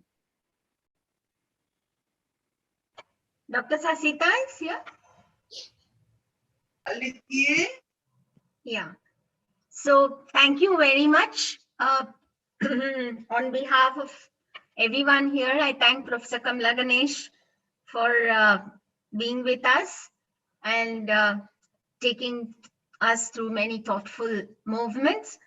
So I also thank Stella Maris for this opportunity that given to me to be part of this program in the morning and host it. Thank you very much. So now back to Rowena. Today's day was really a day There of is learning. a 1 minute. It says there is a Yes, student has a question. Yes, Yes, ma'am. It's okay. Sure. Let's take it. Okay. What is that question? Please. It just says student. The question is not given there. Yeah. It just says student has a question. Please ask.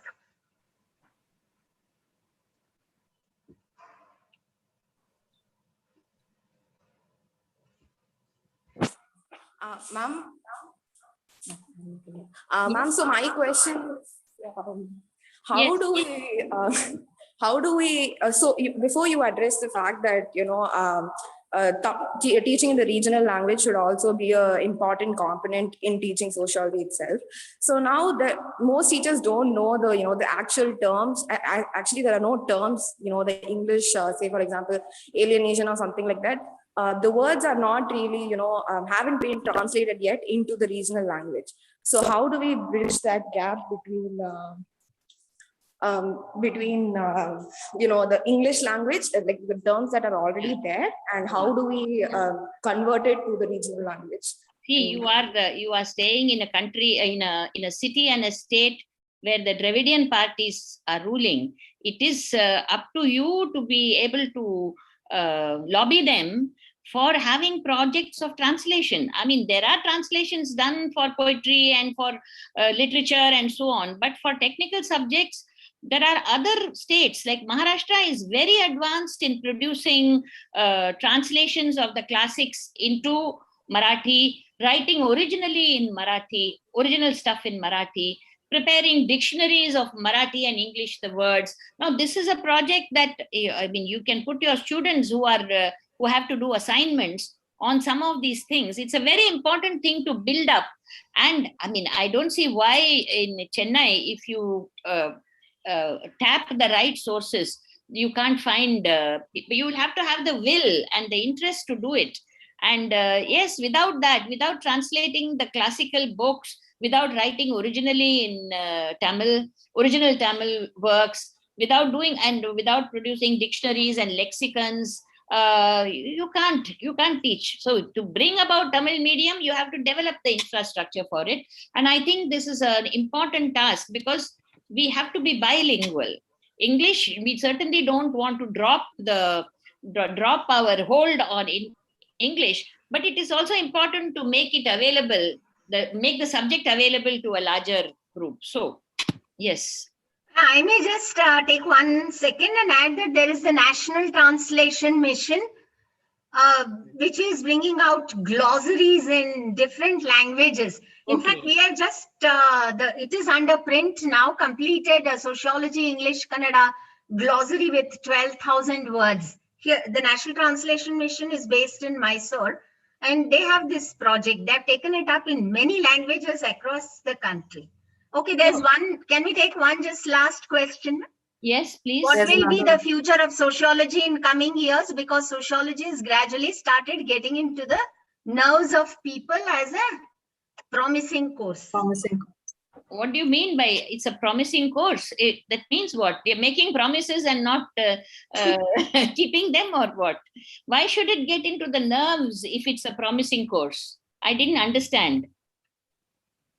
I think if sociology is taught with a keeping an eye, it depends on how the syllabus is made.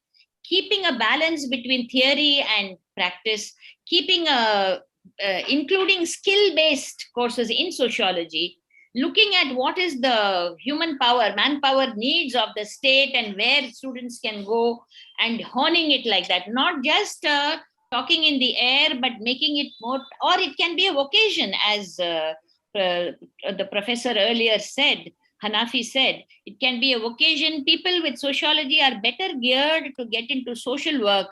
So I think you have to project sociology as being able to meet the needs of today, contemporary needs, with a set of skills, not just theories and theoretical treatises. That is how it would work. And you have to have a combination, because just having skills and not having an underlying idea about what values we are espousing or what is the overall framework, without having that.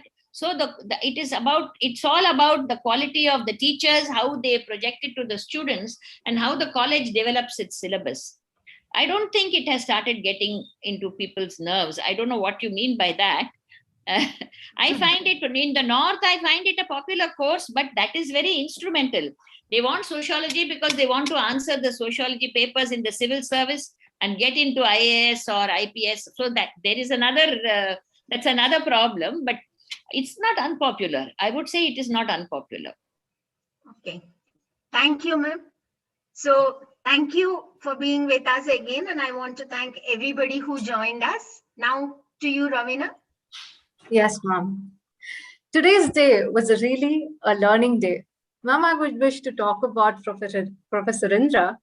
Professor Indra is a two-time Fulbright scholar. No, come on. No, that's enough. I'm a teacher and I'm happy to be here. Ma'am, it's okay. Have your session at 1:30. Don't worry. Please go ahead. Please. No. No problem, Ravina. That's okay. Ravina, carry on with the vote of thanks. Yeah. Please, yes, you have your meeting, so go ahead. Yeah. Yes, ma'am.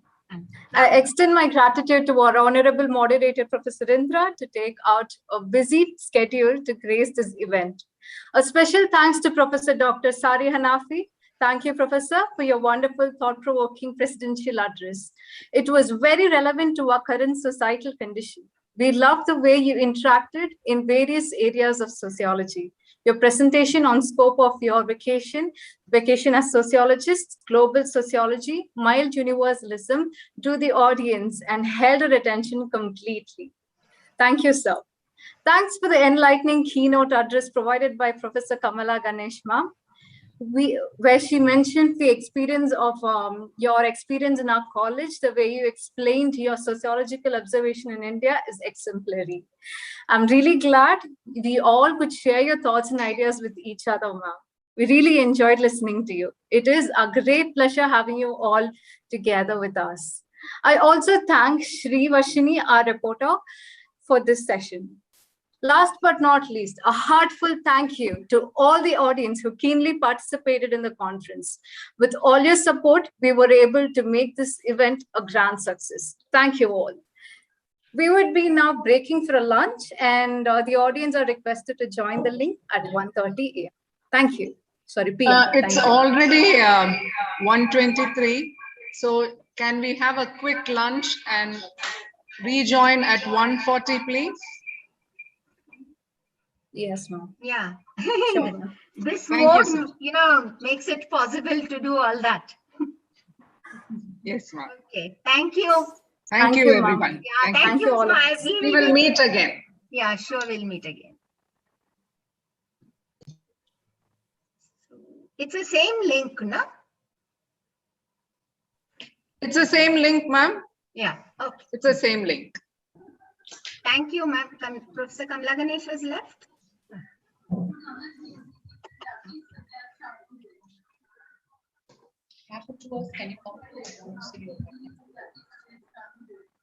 Thank you, professors.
அகில் தானே?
Good afternoon to one and all present here.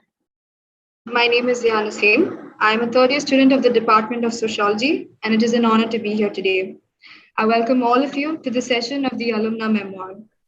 I started my college year with a tinge of anxiety and excitement because of the fear of experiencing the unknown. But my years in this college have taught me and given the memories and experiences for a lifetime. On that note, I'm very eager to discover the experiences of my alumni. I would like to introduce the moderator of this session, Ms. Pauline Shamla. Ms. Pauline Shamla graduated from the Department of Sociology from Stella Maris in the year 1985. She was part of the All India Indian Catholic University Federation. She then went on to joining the ITC, that is the Indian Tobacco Company, based in Kolkata for 3 years. There she worked in the Department of IT, Infotech. Though having less exposure to the world of software, she insists that the courage to venture into new areas has been nurtured into the Department of Sociology. As we know her now, she is working in the Department of Value Education as a teaching faculty at Stella Maris College. It is really wonderful to have you, ma'am, today. Thank you, Zian. Good afternoon, and thank you all for joining us for the Golden Jubilee celebration of the Department of Sociology, and especially for joining us for this session, our alumni memoir. I am Shamla Padmaraj, alumni and faculty of Stella Maris College, and will be moderating this session. The session is being recorded, so if you do not want your video to be shown on social media, kindly switch off your cameras. As Zian has beautifully mentioned, and thank you, Zian, I am an alumni of the Department of Sociology, and as they say, things end, but memories last forever. It sure is true. I spent some wonderful years from 1982 to 85, blooming from a confused schoolgirl to a confident young woman who was ready to face the world. And this was thanks to my professors, the protective Sister Christine, the strict Mrs. Leela Narayanan, the comforting guide, Mrs. Sundari Krishnamurthy, and the enigmatic Mrs. Neeraja Rao, whose twinkling light-colored eyes have been etched in my memory, like my student number 82S44, which even Alzheimer's cannot kick out. If I am back to the shores of Stella Maris College today, I thank God for the opportunity given to me by the sisters of the Stella Maris community and the nurturing of the Department of Sociology in particular. Together, they have empowered me as I walk through life, facing challenges and touching lives. I thank you, sisters and dear teachers, especially for your sacrifice. I offer a big thank you to Dr. Sasita, head of the Department of Sociology, for this opportunity of being your moderator for this session. Wishing you and your team the very best for this Jubilee.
There seems to be some network issue with Shamla ma'am's computer. So I request all of y'all to wait for 5 minutes till she gets her network back.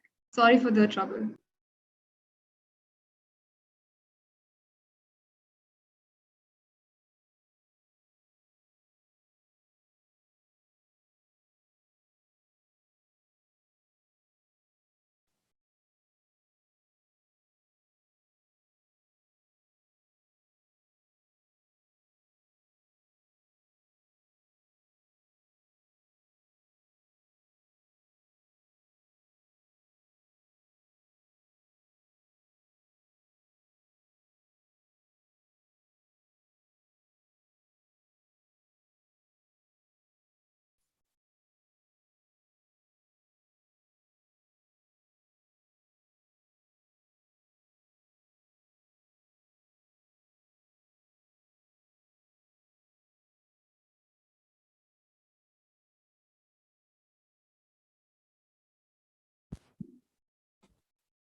Excuse me, ma'am. Sorry to interrupt, but your audio is not working, ma'am. We're not able to hear you.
Ma'am, I'm extremely sorry. The audio is still not heard.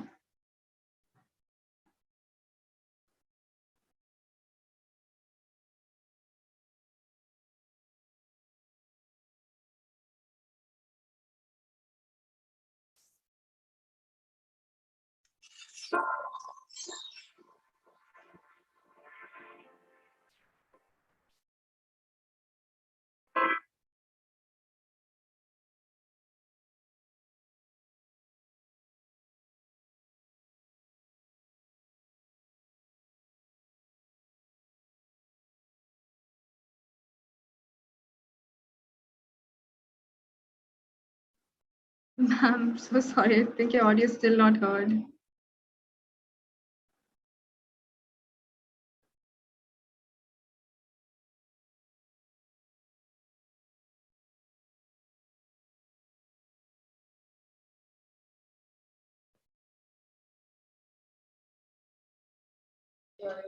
Check.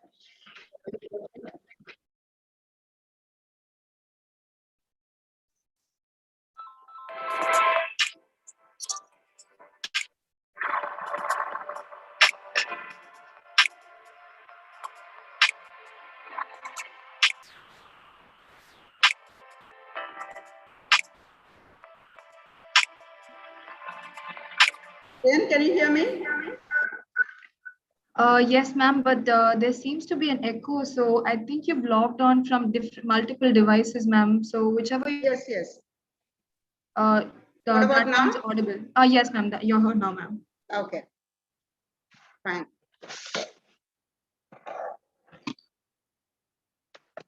Used to be a lot of technical hiccup, but still, as alumni of the department, this is what I was talking about. We will go on. We will go forward.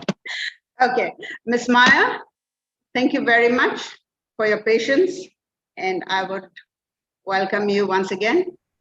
Thank and you. the first session will be yours.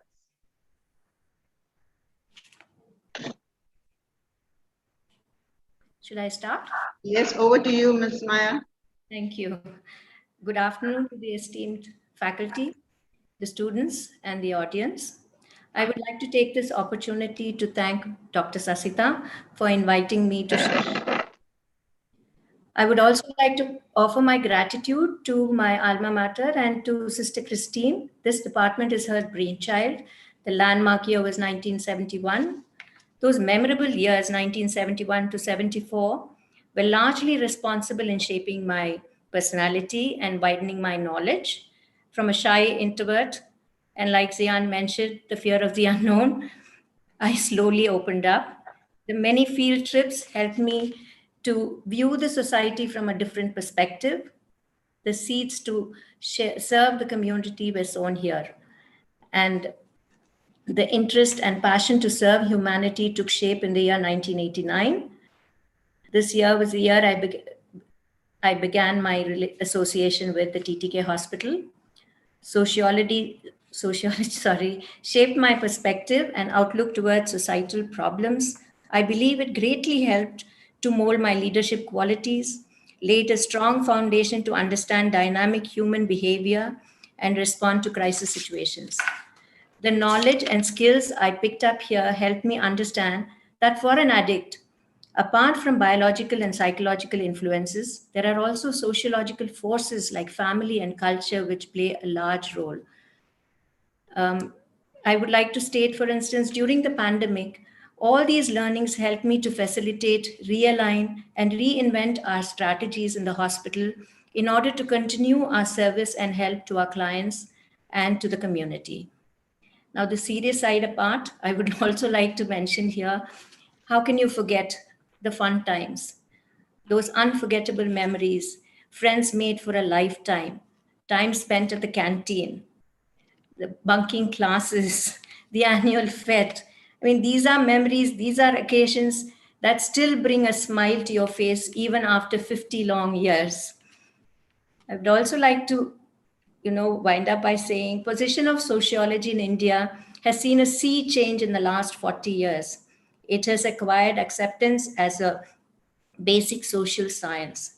So a degree in sociology can lead students towards many successful careers. There is no dearth, be it business, applied research, healthcare, urban planning, teaching, and much, much more. I take this opportunity to wish all the students a very bright future. The doors are open. The world is ready to take you on. Wish you all the very best. And thank you very much once again for giving me this opportunity. Thank you. Thank you, ma'am. Thank you very much. And with you as a model, I'm sure you're an inspiration to all our future students. And as they say, the apple does not fall far from the tree. We have now Ms. Deepa Vijay, Yes. who is the daughter of Ms. Maya. So, Ms. Deepa Vijay has also been a student of Stella Maris College and is the founder and curator of the Garden Store in Chennai, which she started in the year 2013. In college, she completed her master's degree in psychology with a postgraduate specialization in child psychology. Working both in Chennai and Mumbai with children, especially those with learning difficulties in her initial years, made her think about the environment we will leave for children. So her other interests include expressing creativity through culinary and baking skills, but only as an amateur chef, she says. And as a commitment to a healthy lifestyle through daily yoga and mindfulness regime in the morning, followed by an intensive workout in the evenings. We have with us in our midst for the next talk by Ms. Deepa Vijay. Over to you, ma'am. Thank you so much, ma'am. Good afternoon, dear faculty and students. I'm truly honored and humbled to speak a few words on the momentous occasion of 50 years of the Department of Sociology. A big thank you for remembering me. I did my undergraduate studies in sociology from the years 92 to 95 and will never ever forget them. They've been my formative years and has made me the person that I am today. Right from the friends I've made, most of them we've all been in touch and we make sure that we meet once in a while. So it's great to make such good friends, especially during the pandemic. We've realized the value of friendship. And also, we talk about our days when we used to spend in the canteen or our field trips, which we used to do through our course, which was, a big learner to us. And through this course, I've also managed to learn a few skills and realize my own capabilities. I learned that I would love to work with children, and I also, thanks to my parents and realize my love for the environment, and that taking care of your environment is as important as taking care of oneself. So after my stint with teaching children with learning disabilities, I started my small venture called Garden Store. So here I try to do my little bit in society, where we encourage people to start little kitchen gardens or composting, or just cleaning your surroundings. And this also helps the future generation, as we all know that being role models to our children is the future, and what we teach them is what they take forward. So hoping that we all make our difference. And this also shows that sociology is not just research, but you can use it in so many different fields, and it's the department of the future. So thank you very much for having me, and best wishes. Thank you. Thank you, Ms. Deepa, and for your passion,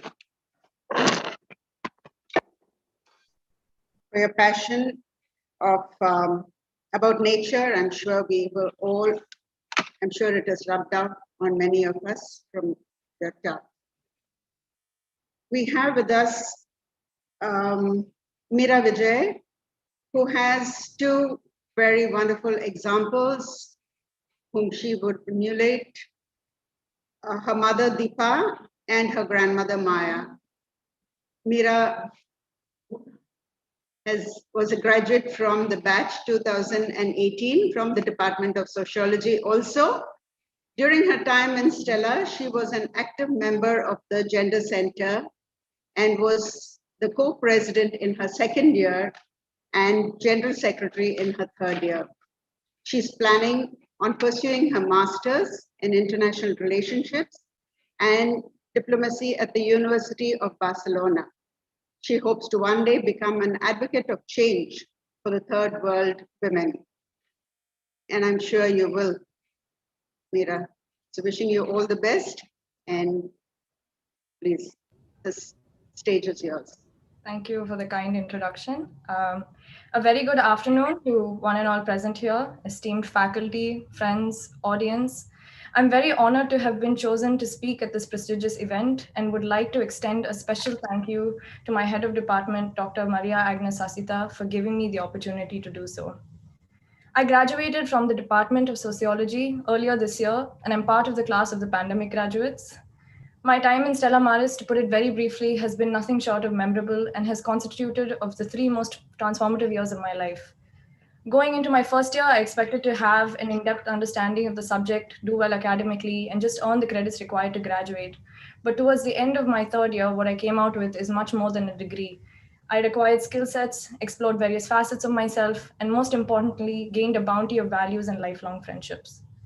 Some of my most cherished memories of college include the time I got to travel to Trinity Western University in Canada on an exchange program.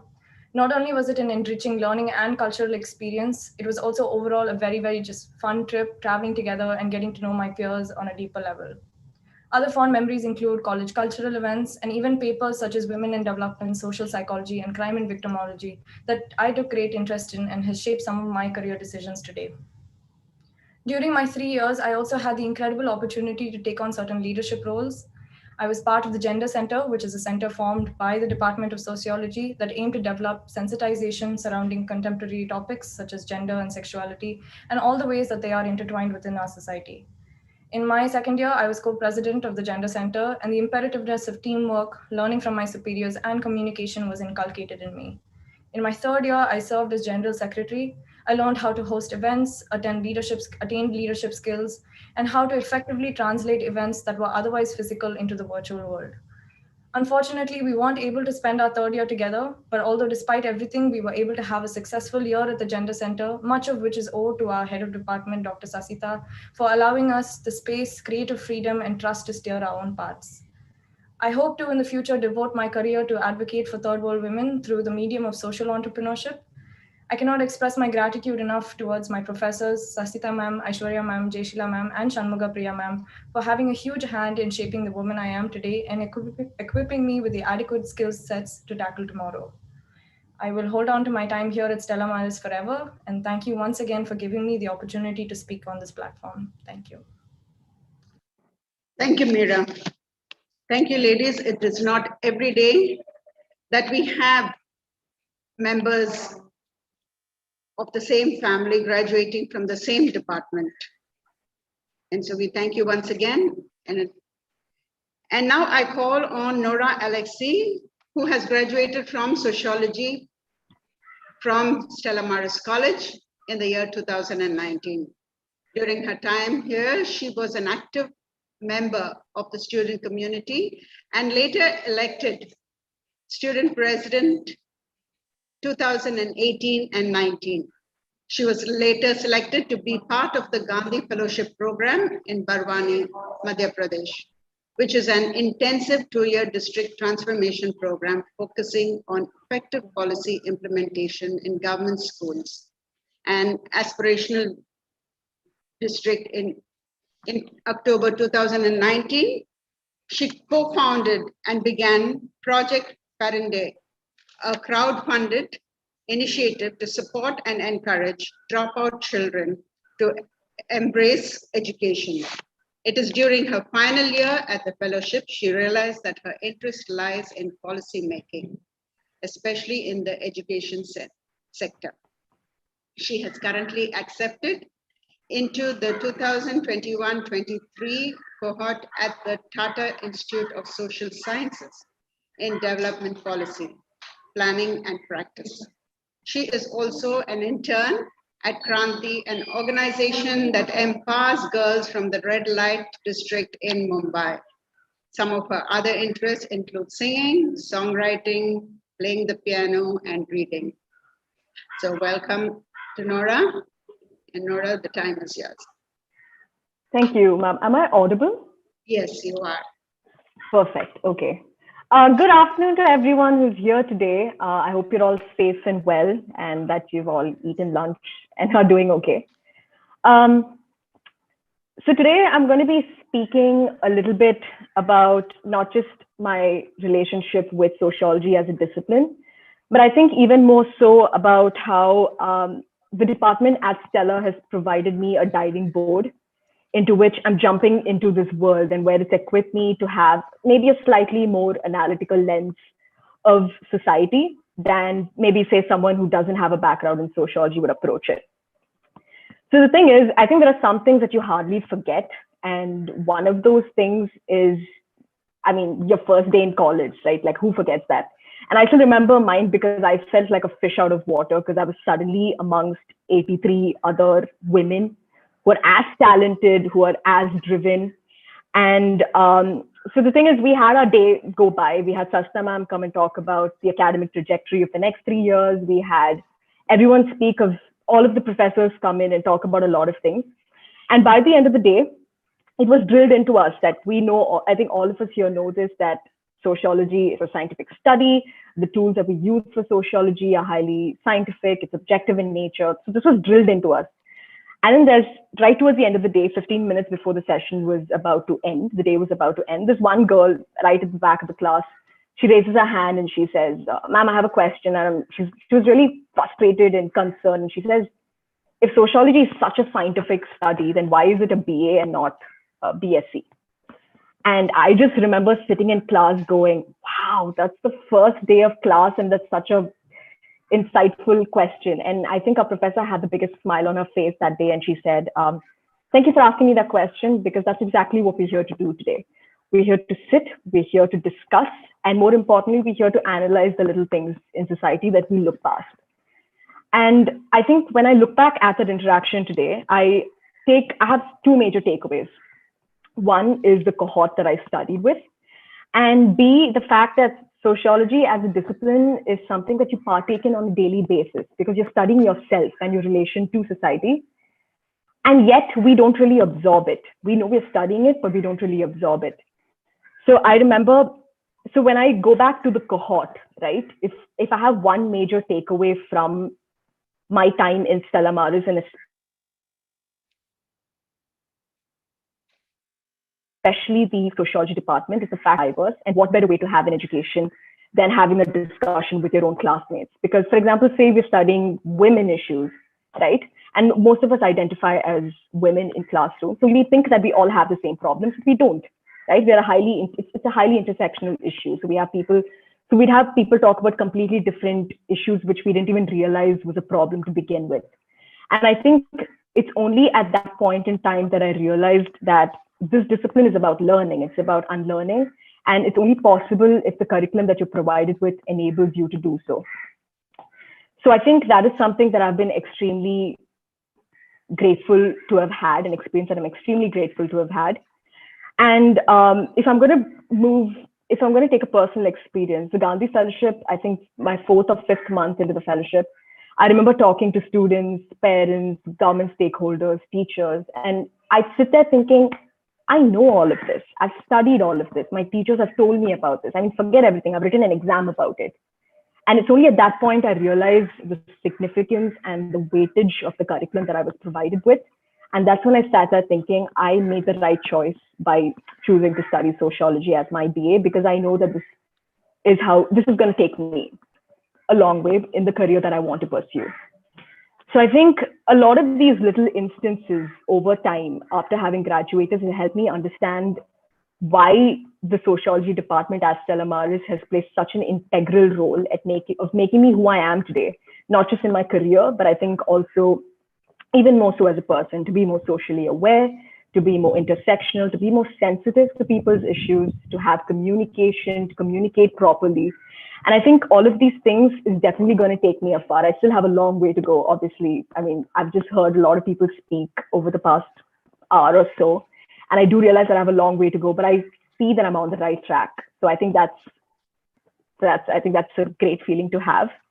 So if I'm going to look at the department, and I think just like how Maya ma'am stated just it's just the experience, right? It's the people. I've met my best friends who I know I'm going to take forward with me as life is to come.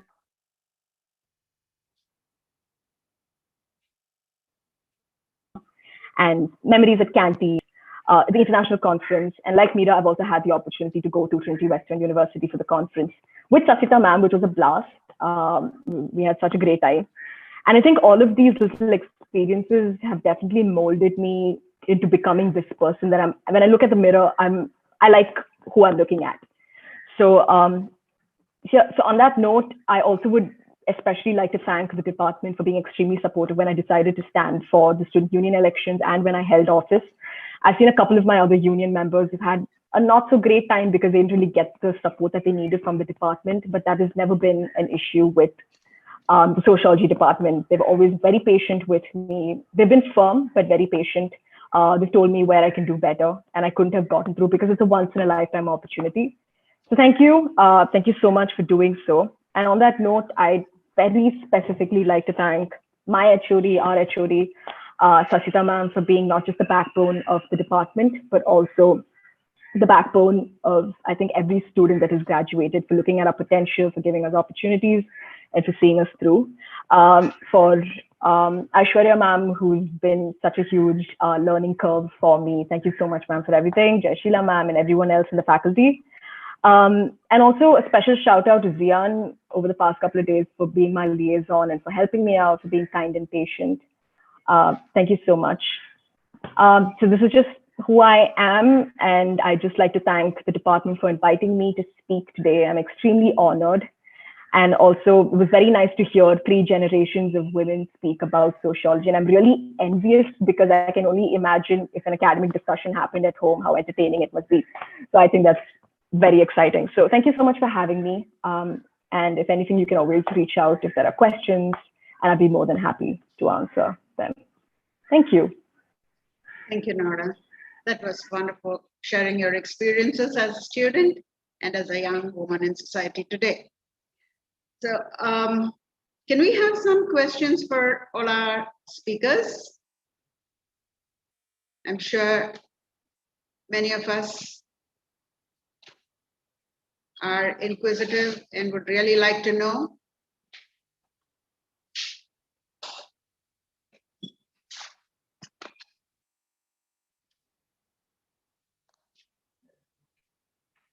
Anybody?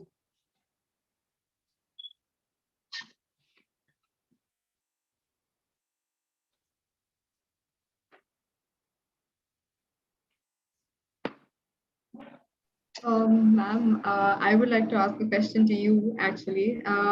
We've heard the professional side of yours, but we would like to hear something more personal, like any personal experience that you had in college. Because I know you as a teaching faculty as well, our interactions, you were such a fun, you were such a blast to talk to. So I would really want to know what you were like as a college student. Me?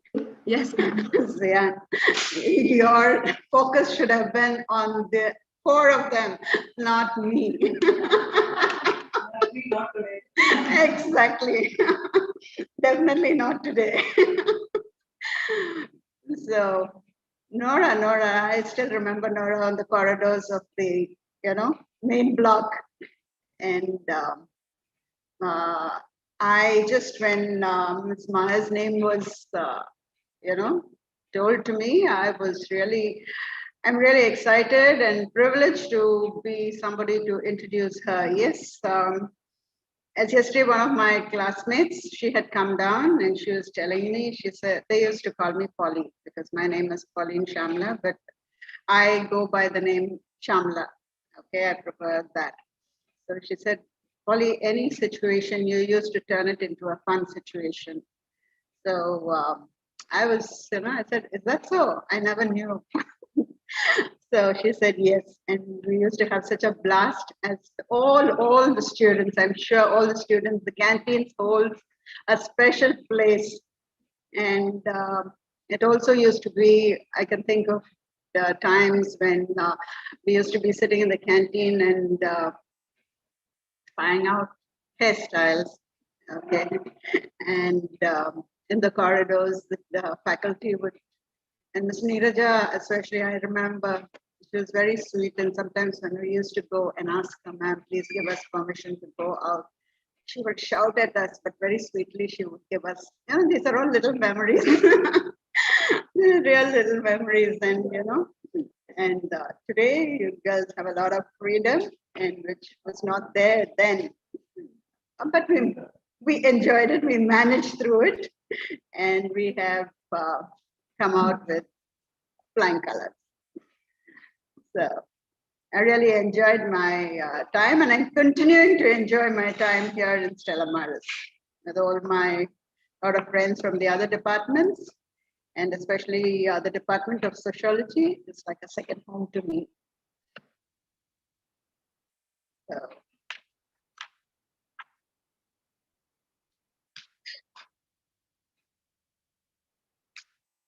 Ms. Maya, I would like to ask you something. Sorry, ma'am? I'd like to ask Ms. Maya something. Yes, ma'am. Is she there? Deepa is there.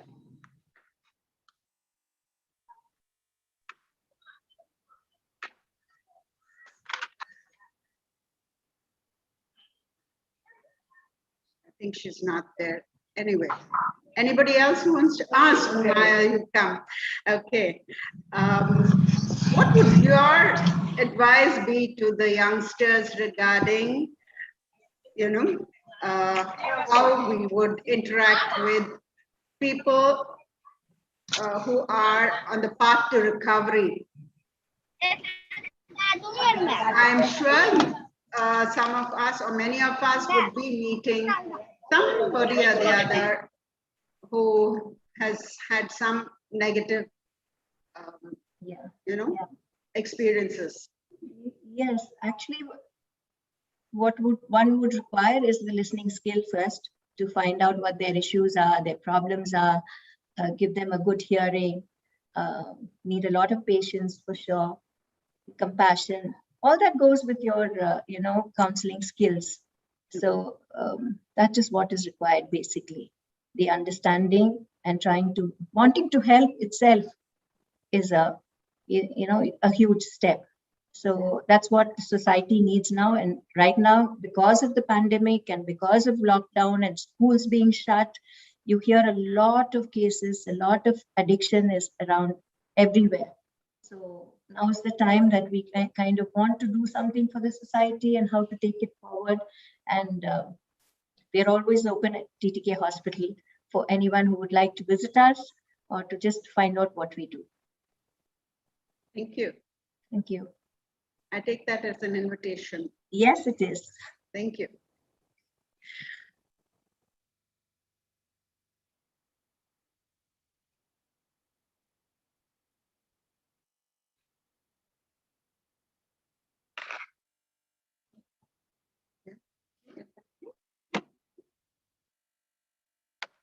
So thank you everybody for being with us during the session, and especially thanks to all the 4 speakers who have refreshed our memories by sharing their memories with us. And I would not forget Zian. Thank you very much for being in the MC of this show. And I also take this opportunity to thank all the members of the Department of Sociology for all the hard work that they have gone through to make this Jubilee inaugural sessions a very grand success. And not to mention, the person who has put her heart and soul into it is our very beloved Dr. J. Sasita. So let's give her a big hand. Thank you, all of you. Thank you so much, ma'am. And well wishes. The wonderful experiences and memories shared to us by our alumni were truly very insightful, and it has filled us with courage to do our best and push forward. I think it's safe to say that while we heard all of our speakers talk, we could relate to them, we could understand, and we could feel the same. So thank you to all the speakers for coming out here today. 50 progressive years of sociology in our department is something that I would never forget. The clean and wonderful atmosphere that the college has given us is worthy of getting goosebumps. So our college is not only a place for like education, but has also given us a lot to live, the memories and the time we spent and the time we've created. So the moment I say that I'm a student of sociology, I've always felt a sense of pride and happiness and joy. So Stella Maris has given me an opportunity to express my point of view in any given situation. So thank you to the college. Thank you for all the opportunities that they've given us, and thank you for creating more promising citizens for this country. And lastly, I would like to thank our wonderful speakers, Ms. Pauline Shamla, Ms. Maya Vardarajan, Ms. Deepa Vijay, Ms. Meera Vijay, Ms. Nora Alexi. Thank you so much for coming out here today. Thank you. Thank you.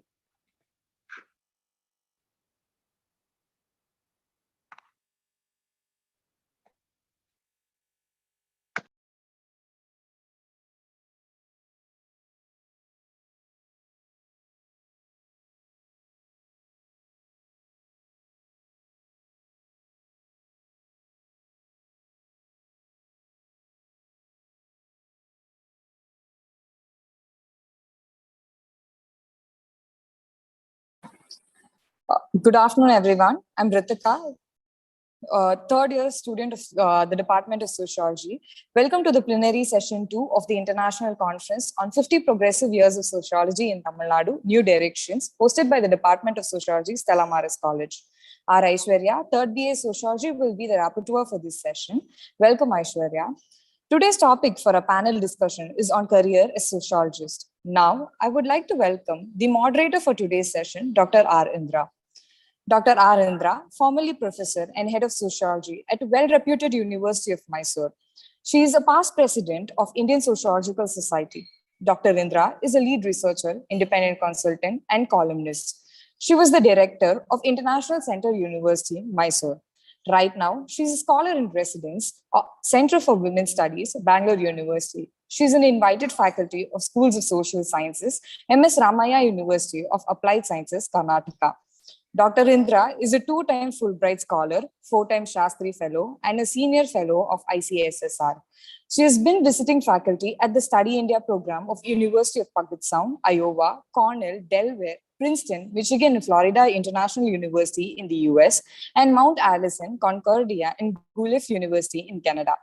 She has authored several books, articles in English as well as in Kannada. Dr. Indra has been contributor and editor to the subject encyclopedias, dictionaries, journals, theme-based books and translation project, and has been conferred literary award and recognitions for her works on social issues. Let's welcome Dr. Indra as a moderator for the technical session too. We would like you to share your intelligence with us, ma'am. The platform is all yours, ma'am. Thank you. Thank you. Thank you. It's been a pleasure getting the opportunity to spend almost a whole day with my sociological fraternity and friends and colleagues from Stella Maris and across the country. So without taking much time, I'll be start the session. But before that, I would like to welcome two of my panelist friends who are here to share their insights on taking sociology as a career. Let me first welcome Professor Sujata, who is professor at the Center for Social Study of Social Systems, School of Social Sciences at Jawaharlal Nehru University, New Delhi. Dr. Sujata specializes in the fields of sociology of knowledge and health and medicine. Her research focuses on the dynamic interface between knowledge, social structure, and state policy, and she has published 4 books and several research articles on related themes. Dr. Sujata's books, Health by the People, Medical Pluralism in Contemporary India, and Health and Medicine, New Perspectives, brought medical pluralism into the theoretical ambit of sociology of medicine. More recently, she has edited the volume Global Capital and Social Difference, consisting of research papers by authors from different continents to provide alternatives to Eurocentric theories of globalization. Dr. Sujata has also written articles in Tamil for intellectual journals, and she's been visiting professor at the University of Freiburg, University of Barcelona, University of Mumbai, and at Flaxo Institute at Argentina, where she has designed and taught courses. Dr. Sujata has been granted the UGC DAD Fellowship for Research in Europe and the ICSSR NIHSS Fellowship for Research in South Africa.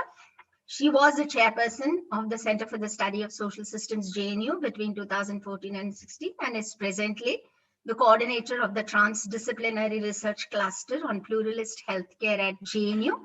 About 16 students have been awarded PhD under her supervision, and it's with great pleasure that I welcome Professor Sujata, and pleasure meeting you after a long time.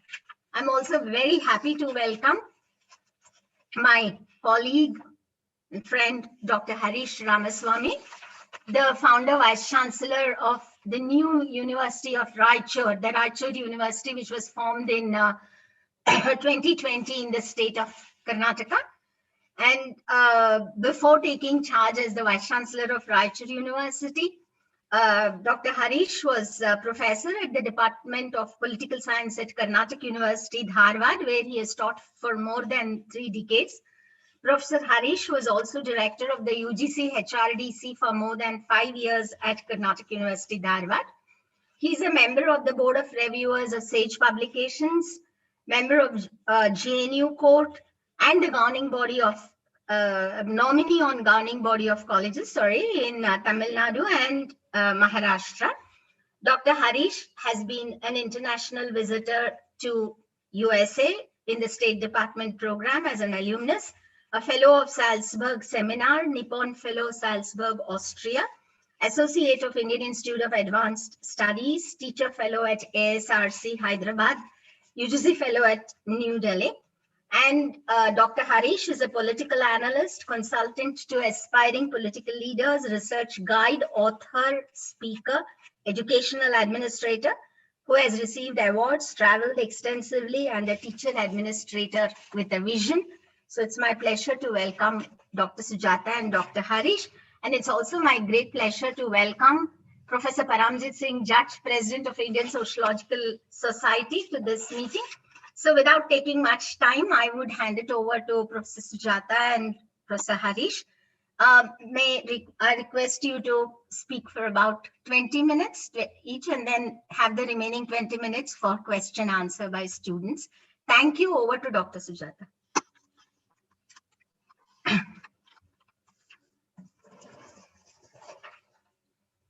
Dr. Sujata, I'm sorry, you're not audible. Can you please unmute yourself? Yes, Can you ma'am. hear me now? Yes, Yeah. ma'am. Thank you, ma'am. Yeah, thank you so much, Professor Indra, and it's so nice to see you, though we are meeting online. It's been a long time. Professor Paramjit Singh Jat, also meeting after a long time.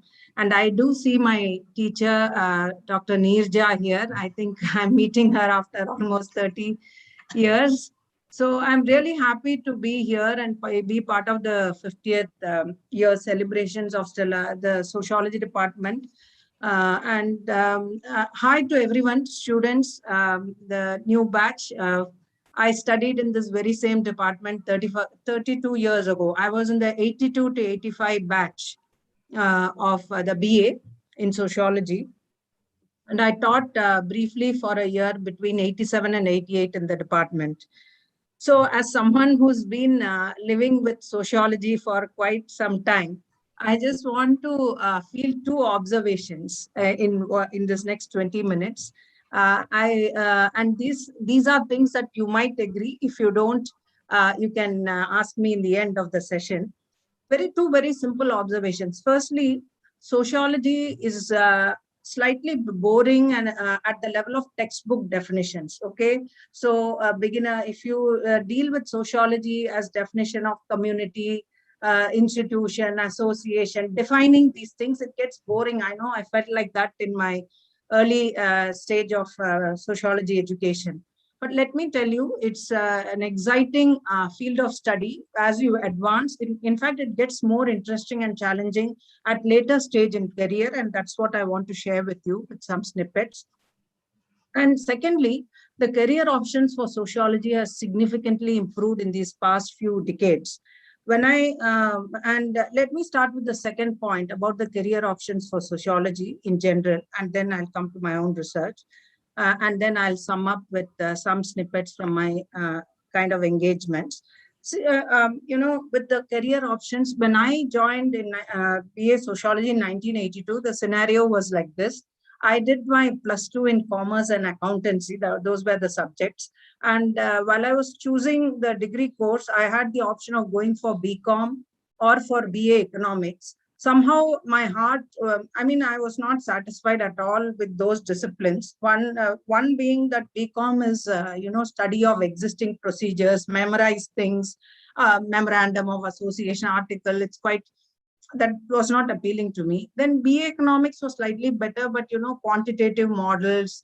I felt that what I'm seeing around me was quite open-ended and complex. So is there an intellectual approach that can allow us to go, allow us to understand the complexity of this social reality?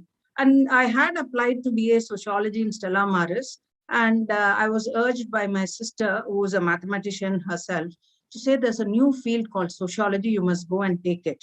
But so when I joined sociology in 1982, it was not the most popular discipline in South India.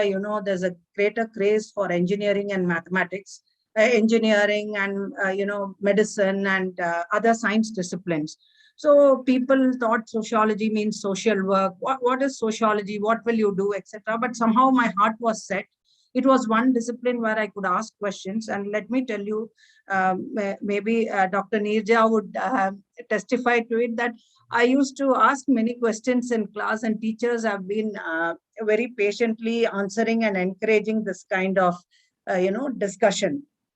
So I should say I fled economics also because I was slightly scared of math. So, and so came to sociology, and I think I found my heart's, the direction in which I want to spend the rest of my life. There's no looking back. So I pursued a career of research and teaching, which I enjoyed because I always had many questions than answers. I was not comfortable making assumptions. And I started questioning assumptions, so I can't memorize any mathematical formula. So this is how sociology became very close to my heart. And today there are career options for sociology are many. I have a slide. Here onwards, I want to share some slides.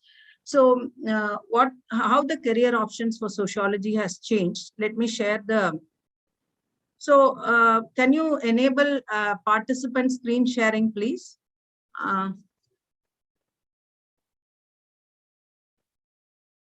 Can I share my screen? Yeah, now you can share the screen. Can you see the screen? Yes, ma'am.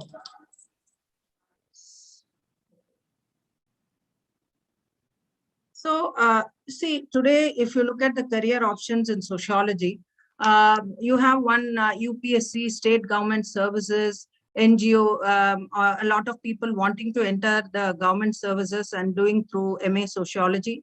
And then you have a very big opening in the social sector or NGO sector. They were sociologists. Many of our students are doing good work in the social sector.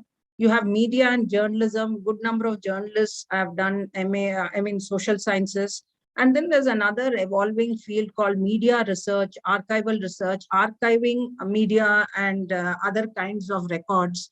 And then you have whole range of blogs, content generation and research. A couple of our students have managed to, with language skills or visual aids, they have managed to get into this sector. And then you have marketing research. In our days, it used to be quantitative research, but now it is, the advertising agencies also see qualitative research information, and good number of our students are, employed by advertising agencies. And then another very big area is policy research and think tanks. One can get a fellowship. It's also research based, but it has to be more action oriented research as opposed to a research in a university. So it's concrete project based. And now you have publishing houses. India is one of the biggest market for academic publishing in the world.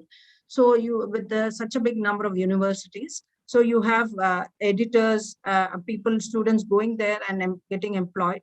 You have specific roles like medical sociologists in hospitals and industrial sociologists in firms. So these kind of openings are there. Each of them have their own exciting possibilities. So career options have indeed increased. Now, let me come to my first observation as to how sociology could be a bit boring if you look at it in terms of textbook definitions. But the reason is that it cannot be mechanically understood or applied. It's a field of knowledge consisting of many schools of thought and many perspectives. So textbook, if you have to memorize textbook definitions or, have rigorous definitions, it can get a little boring. But at the higher level, you understand all these concepts in a better way when you try and do your own research. And one of the characteristics of sociology is that it has several schools of thought or paradigms. While that can cause some amount of confusion, it is quite enabling for a free thinker. I want to give you two examples of two concepts to show how you could understand society, all these basic ideas through these kind of exciting concepts. One very basic question has been, what holds society together? So Parsons said, see, there is social order is maintained and people behave in an orderly manner because there are norms and values. But then Garfinkel, who was Parsons' student, he didn't agree. He thought there's something wrong. He said that, no, it's not that norms and values are governing. It's actually that every interactive situation has its own logic. And society is held together even when norms are broken down, even when norms are non-existent. Society, even in new circumstances, people do know how to behave. It's not that social order is collapsing. So it's not the norms and values in people's heads, but it's the actual interactive situation. And then you have this Garfinkel went on, to do what is known as this interesting experiment called breaching experiment. He told his students, you all go home and for 1 month, you behave as though you're strangers in your own house.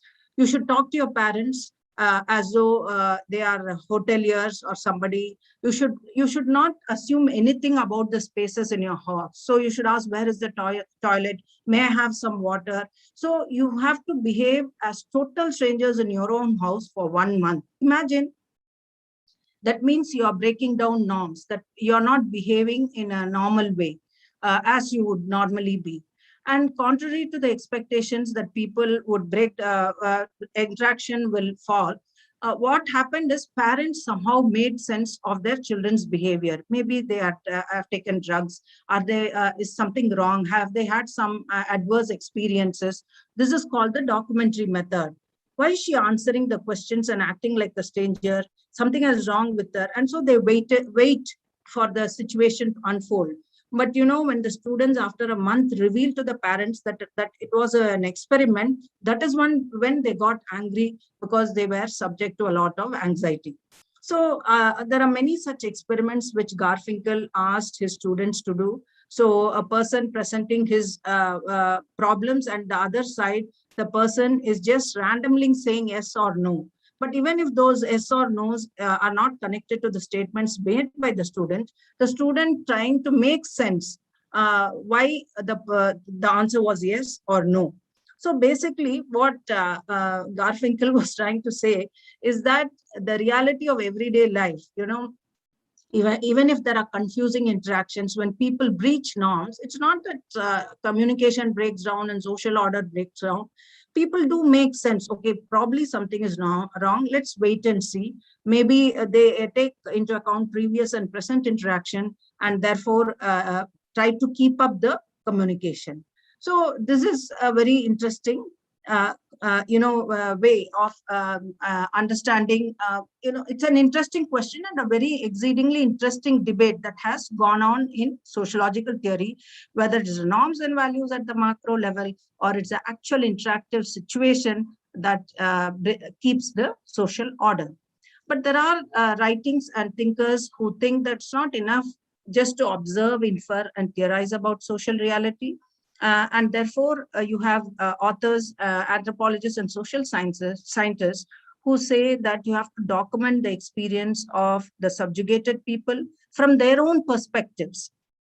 So they have to, and why should we do that? It is that the social sciences have to give voice to the voiceless, especially record human responses to war, famine, depression, pandemic, and so on. How do human beings respond to calamities which are beyond their control? I mean, the pandemic is a very good example. And the whole ethics of proximity, that is, when you are face to face with someone else in the neighborhood, in the family, etc., you cannot turn your face away when somebody is in need. When you are not in face-to-face relationship, you can ignore somebody's suffering. So Veena Das, whose work I want to flag here, she spoke about the anthropology of violence, everyday life, and the role of ethnography. She thought that it's not enough just to do a study and write books, theorize about it. She thought that the role of social sciences is to bear witness, to the subjects. That is, in today's world, the state, the government, and the market forces, they are very powerful institutions. They don't have a face. There's no individual you can talk to.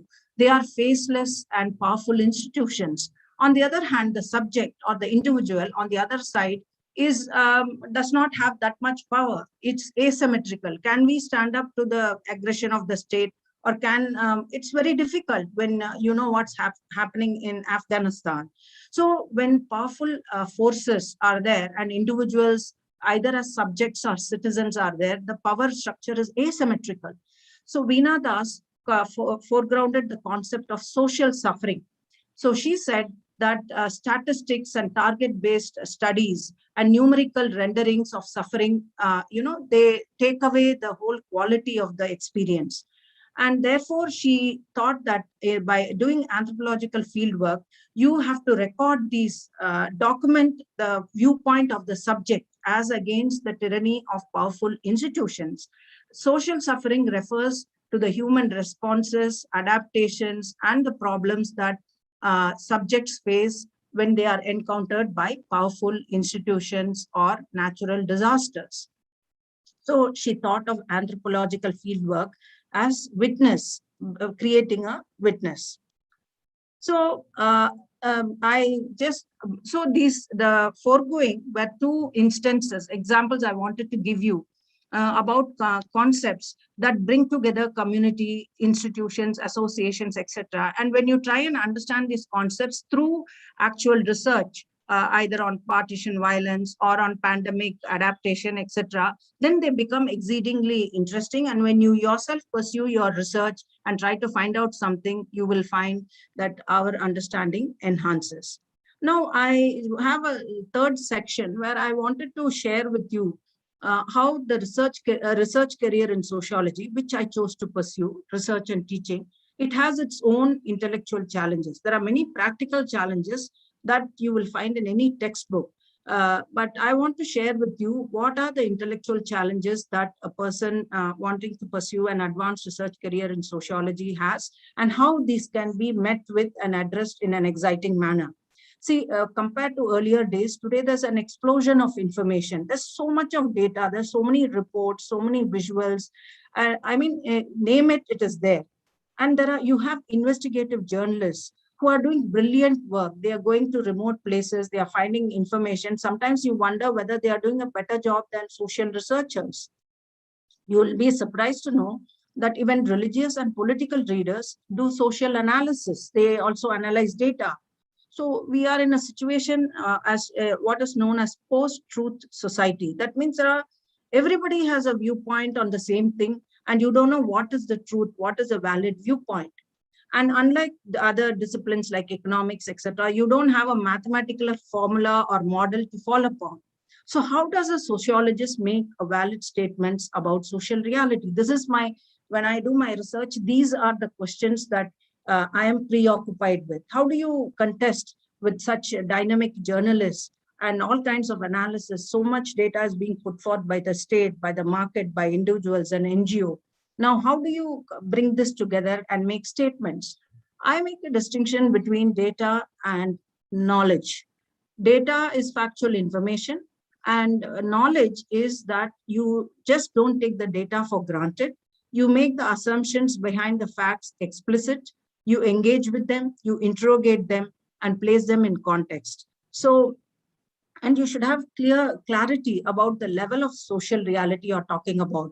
What is true of the individual life may not be true when you talk about an entire social class or a society or an organization. They have a different logic. So we should be very clear as to which level, which unit we are talking about. And sometimes our sensory engagement with the world and visual images of it are quite inadequate. When Marx made a very beautiful statement. He said, if you go to a factory, workers are doing their work, everything is proceeding with perfect smoothness. But you will never understand the exploitation behind capitalism if you restricted yourself to an empirical observation of the factory.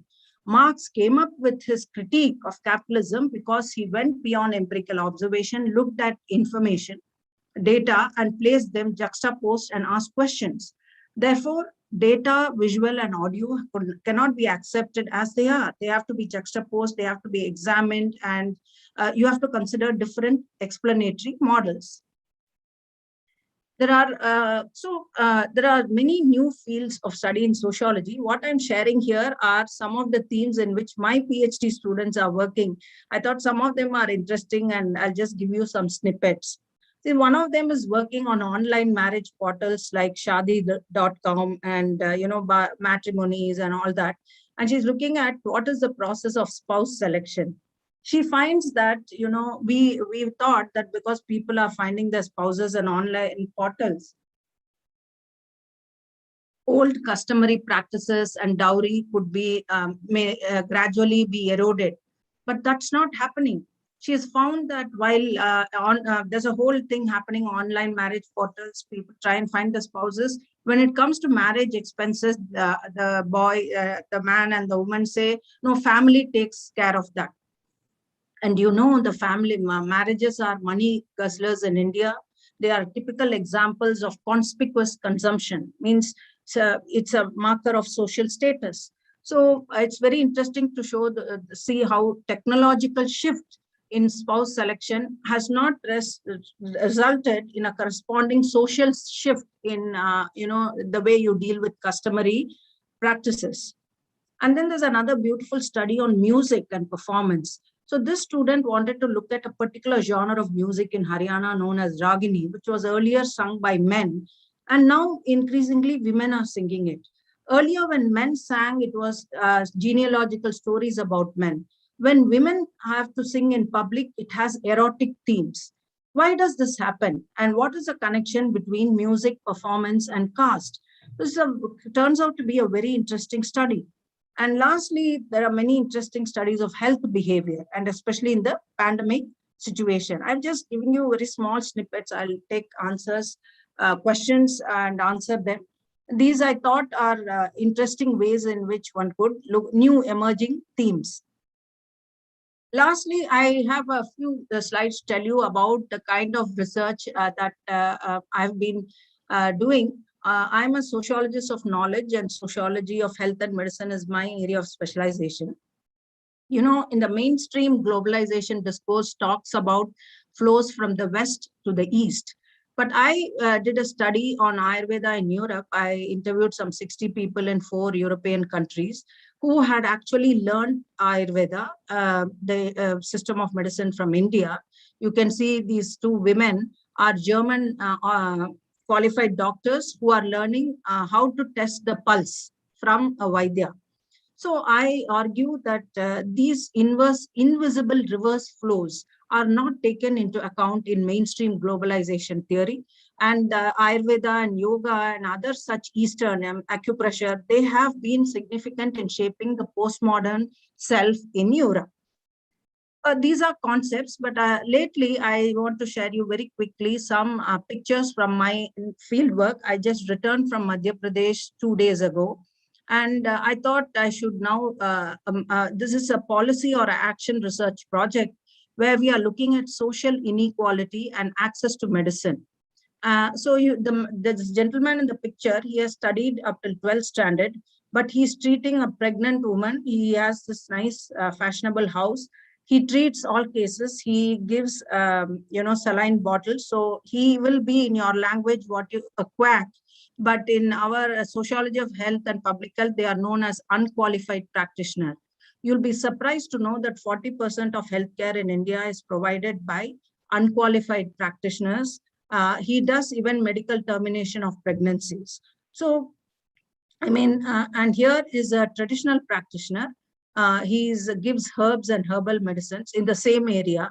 And so we went and saw this person, and then you have this little girl in a yellow kurta who is standing beside me. She is a girl from a tribal district who has managed to complete her master's. She used to cycle 18 kilometers every day to complete her master's. So on the one hand, you have these practitioners. At the same time, society is changing very rapidly. That number of women from this district are struggling and trying hard to go for higher education. So how do you make sense of unqualified practitioners? Should they be sent away? The community seems to support them. They are considered as, because the nearest hospital is 10 kilometers away. The people say that if you didn't have these Jola Chap doctors, they would not have any access to healthcare at all. So whether you should oppose them or support them, it's a very big debate. So we held stakeholder consultations. In the first picture, you can see the panchayat president of that tribal village talking to my field assistant.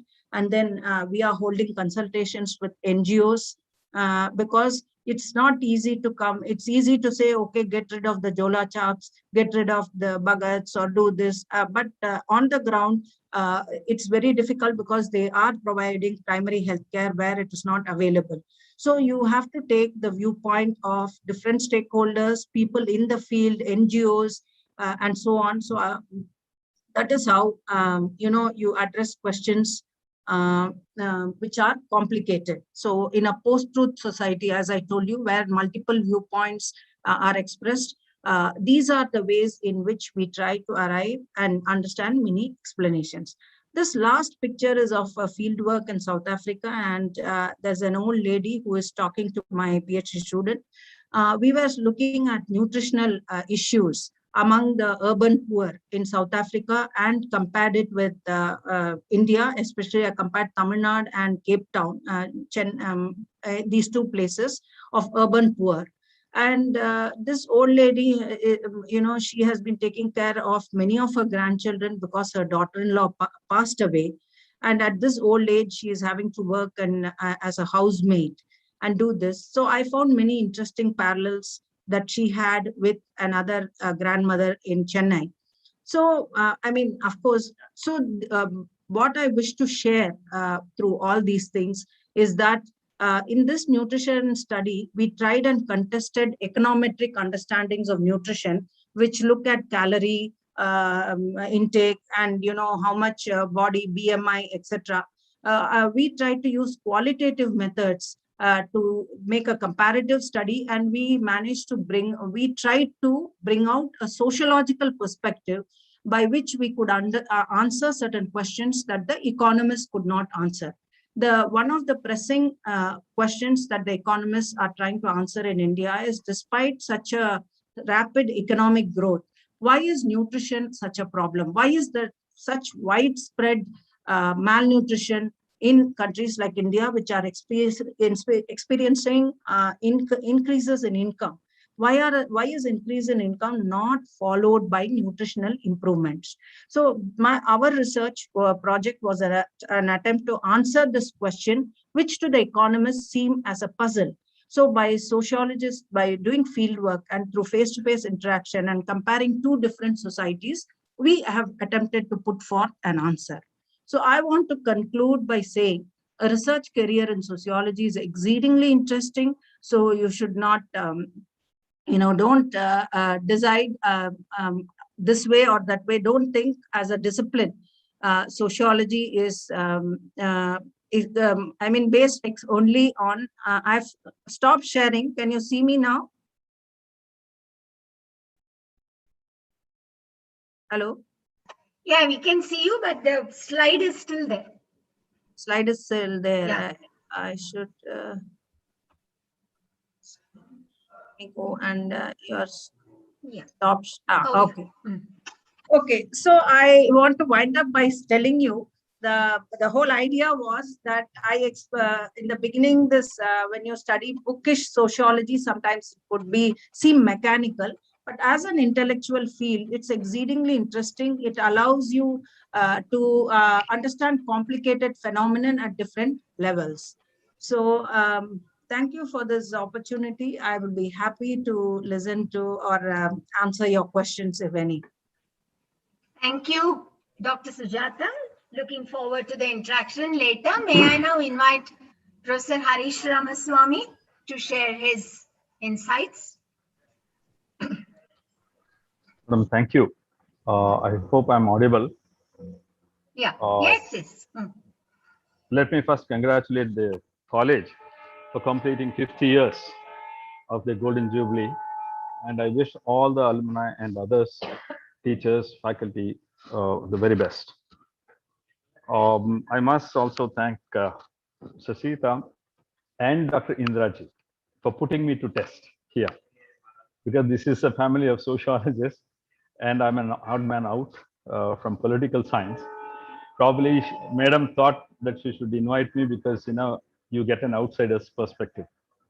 Well, I'll try my best. I may not be able to match Dr. Sujata, who is a specialist in the area, but then I'll make my own attempts.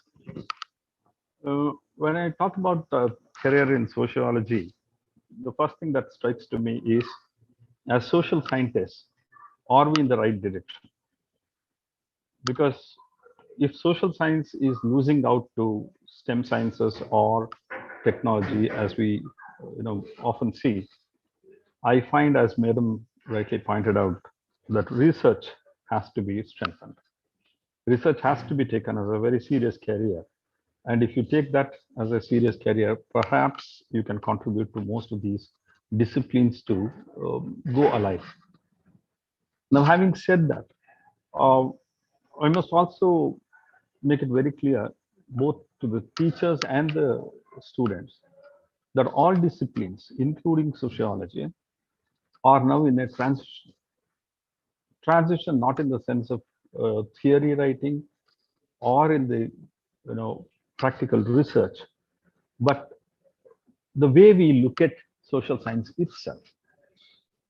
Because there was a time when we used to look at sociology or political science, which is called as the king of science and queen of science, social sciences, as disciplines that contributed to graduation and then perhaps a dependent career. But we are now looking at a society where we are trying to get Excuse specialized me, sir. knowledge from, yeah.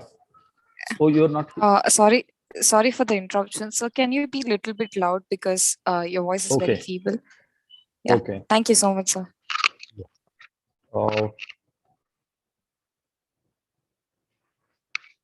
What we are seeing today is that we are looking at, can you hear me now? Is it better? You want me to speak louder? Yes, sir. Thank you. Okay. Yes, Now? a little bit, sir. Yeah. Yes, sir. It's fine. Thank you. Okay. So what's happening now is we are trying to understand every action in the society with much more and deeper understanding of what things are happening and how human beings are behaving. And as a result, we need to understand whether we are able to really understand the society per se and also the social interactions around us. So I would take about 5 aspects here and then try to address the question of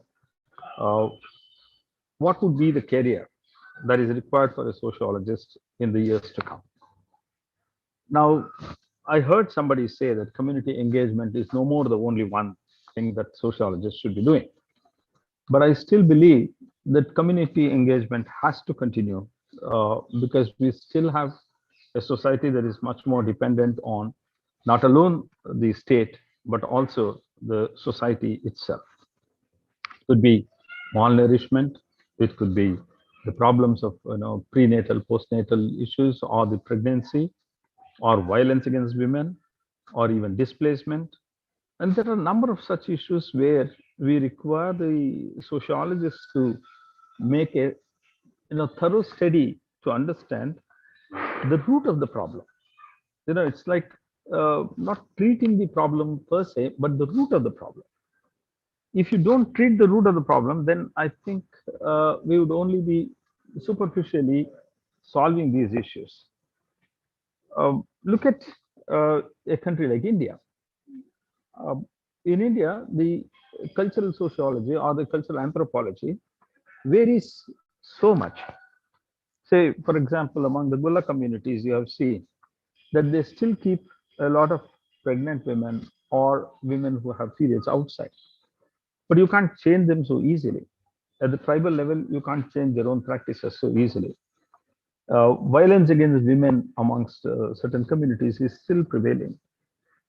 Now, my understanding is sociologists should not only study these things, but we must have a generation of sociologists who can go deep into the psyche of these kinds of activities that are happening in this society and then trying to reform these people. Is it possible for us to do this through our community engagement? Because we need to relieve the state from these kinds of engagement. As long as the state is at the center, we do not have the freedom to move beyond the state because state doesn't actually provide you the necessities that are required to solve these problems. Now, the second issue that I would like to raise is about the societal diversity. Today, we are looking at a society which is far more diverse in terms of economy, in terms of categories of caste, creed, and you're also finding that it is increasingly becoming conscious of these community diversities. Now, how does this affect the society? We are talking about fundamentalism, for example, the violence that takes place. Most of the time, we don't understand why this happens. We try to find at certain communities. But even if it is so, why only such communities? Now, is there no provocation by the other communities?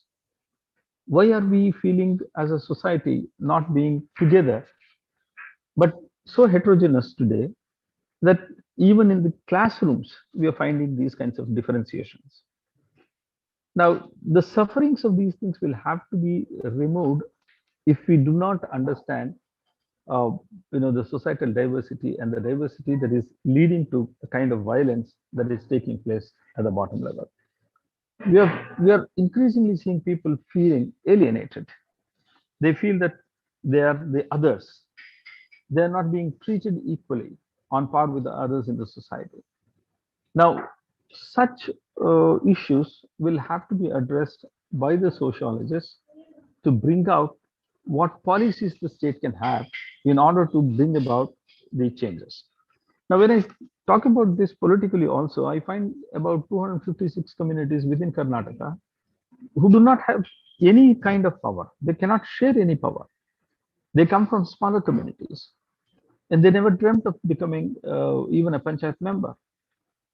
Now, if power is one of the mechanisms through which we can bring about change, why that is not happening? Why certain communities are actually kept away from power, in spite of our constitution, proclaiming that they would like to bring equality. So such issues will also have to be addressed by the sociologists of the new generation, as I understand. Now, the third thing that I would like to bring to kind notice is the transformation of the social institutions which we are experiencing today. Look at what's happening with the state. The values of the state and politics was at a very high level at one point. Today we find criminals entering into politics. Everybody knows about these things because the data is available. But the question still remains, how come they are elected? What are the responsibilities of the voters? Why are voters not responsible in choosing the right people? We have the profile, but still we don't care about their profile. Now, how can sociology help us in these things? It's not the job of only a political analyst or the political scientist. We need a combination of many. But sociologists can take a lead in these things. Similarly, if you look at the marriage as an institution, I'm seeing that divorces are increasing. People are not believing in the institutions of marriage. What is wrong there? Should we think in terms of changing the basic paradigm of marriage itself? We need to address some of these questions. Similarly, if you look at education, once upon a time, education was supposed to be an input that would transform an individual. But today you have varieties of education from the rural areas to the urban areas. And the students who are getting educated from these institutions are already diversified by the time they come to a certain level. And you are expecting them to behave in a particular pattern, which is not possible for them. So where are we going wrong with these things? So such changes that we are experiencing in everyday life, if it is not addressed, it becomes very difficult for the society to run in cohesion. If the societies don't run in cohesion, then we face often a lot of challenges to the state. Look at US, for example. So many years later also, we find that there is so much of racism. Here in India, untouchability is still there. Now, why are these disciplines not able to give us solutions which can help us resolve these issues even through the policies? Is it the mindset of the people? Is it the mindset of the community as a whole? Is it the failure of the state? We need to find some answers to these, which we'll have to think of. Then I would like to look at the multidisciplinarity of the institutions in education. Today, we are insisting on multidisciplinarity of education. We are not talking in terms of isolation. But then, what is the expertise that I have in a certain area that I want to? Now, I think, as Madam was pointing out, research in isolation is not going to help anymore. I am looking at a time where a political scientist is working with a statistician or a sociologist is working in tandem with a psychologist and trying to produce papers which give us clear insights about what is actually required for the society in the years to come. But our universities are not yet prepared for these kinds of things. And I still don't see many researchers coming out to write papers in a group. That group culture, group research is also not happening. So in order to do these things, we need to understand the fault lines of our society and must contribute to bringing about certain changes. And then there is, of course, the problem of inclusivity. There are excluded communities. Madam also spoke about that. She made a reference to Veena Das as someone who wrote about the experiences of these people. Yes, it is important. It's not only about writing about them. Is it possible for us to, bring them out of the context in which they have been living? And what can the society do? Because, when we talk about globalization, we are also talking about reducing the state. But by reducing the state, are we empowering the societies? If you are not empowering the societies, how do we transform these things? So some of these challenges will also have to be addressed when we are looking at the new areas. Apart from that, of course, you have healthcare, you have market research, you have medical sciences, you have reformist studies. Sociologists could be anywhere and everywhere. If they can be there, my only request is, can they contribute to the change that brings a better or well-being of the society as a whole?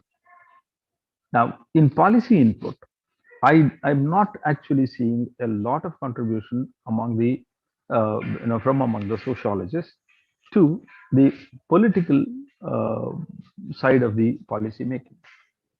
Why is it? One reason I see is politics is kept away for some section of the population. And state doesn't actually involve in inviting these kinds of studies from the sociologists or experts and then trying to incorporate these things. For example, we talk so much about domestic violence or dowry. It's not gone. If it's not gone, the responsibility lies with the society itself.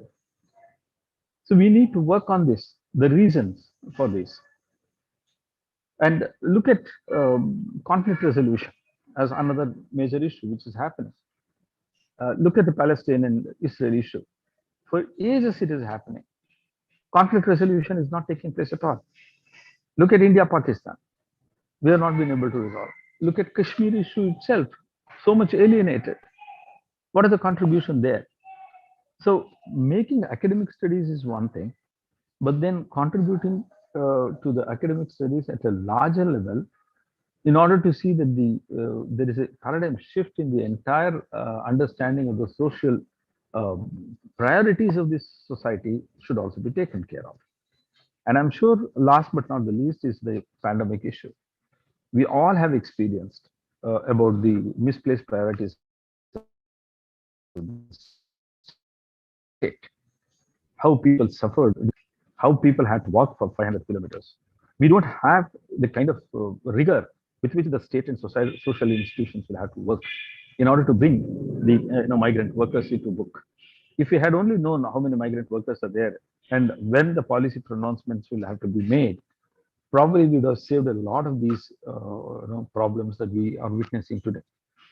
So my understanding is if we can strengthen the research and the mode of research in the universities and train the graduates to look at the sociological issues from a perspective which can be more practical, solution oriented, I think we can bring about a lot of changes.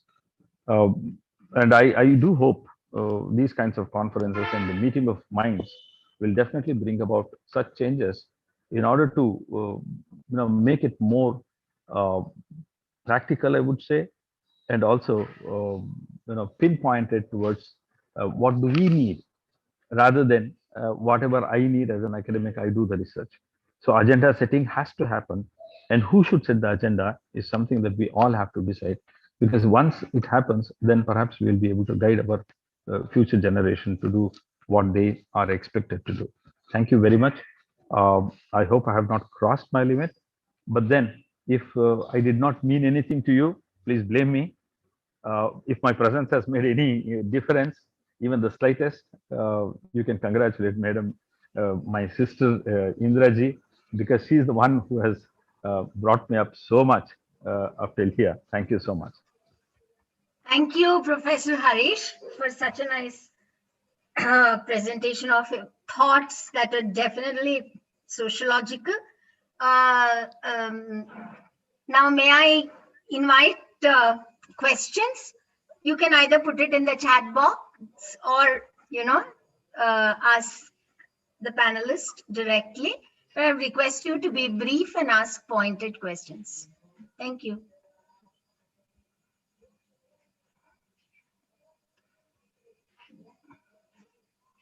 Yeah.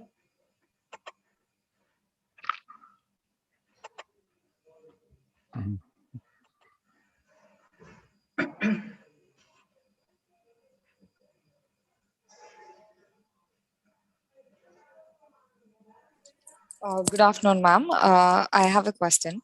So, it was an amazing session. Thank you so much. So, my question is: right after our bachelor's degree in sociology, what are the career options that we can look for? I know the importance of we have to do our MA and also do our PhD. But right after our undergraduate, what are the career options that we have right after our undergraduate?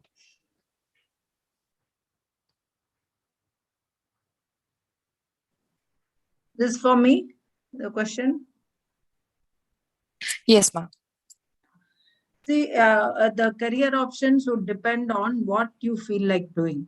If you want to have a career based on sociology, then you could, or let's say you are an artist or a musician or a dancer, you can combine that. A lot of people have done that, who've done BA sociology, then they've gone and pursued a career in art, etc. And later you set up businesses or startups, etc. like that. There have been. Or if you, so it depends on, what your other interests are. Or you want to get any job after BA, you can, in all the standard jobs, even call center jobs are available. But if you want to know what you can do with the sociology BA, specifically these are, and I think journalism at some level, blog writing and all people do. If I can answer, I would request the youngster not even to think, what should I do after BA with sociology? If you have a creative mind, you can definitely choose or start working, because there are a number of problems that you can witness. Perhaps if you're reading a newspaper every day, you will notice that there are a series of issues that are coming up with, drugs, or the children who are left unattended. One of my colleagues did the same thing on the railway platform. She was not a career sociologist, but then she went there and then she tried to link the parents to the children, the lost children, through the help of the police. So even if you take this as a part-time job, you can start working on it, and perhaps you can also grow it into a bigger career option. And similarly, if you can get into the jail reform approach, you can definitely give them, because you can always entangle yourself with a skill-oriented institution and then link it to the jails or schools, and then do a good job. Today, what we need is people to link from one institution to another institution, so that we can build a networking and then monitor the kind of work that is happening. I'm sure we all can do it and then get the benefit out of it. Thank you. Thank you, sir. Thank you, ma'am.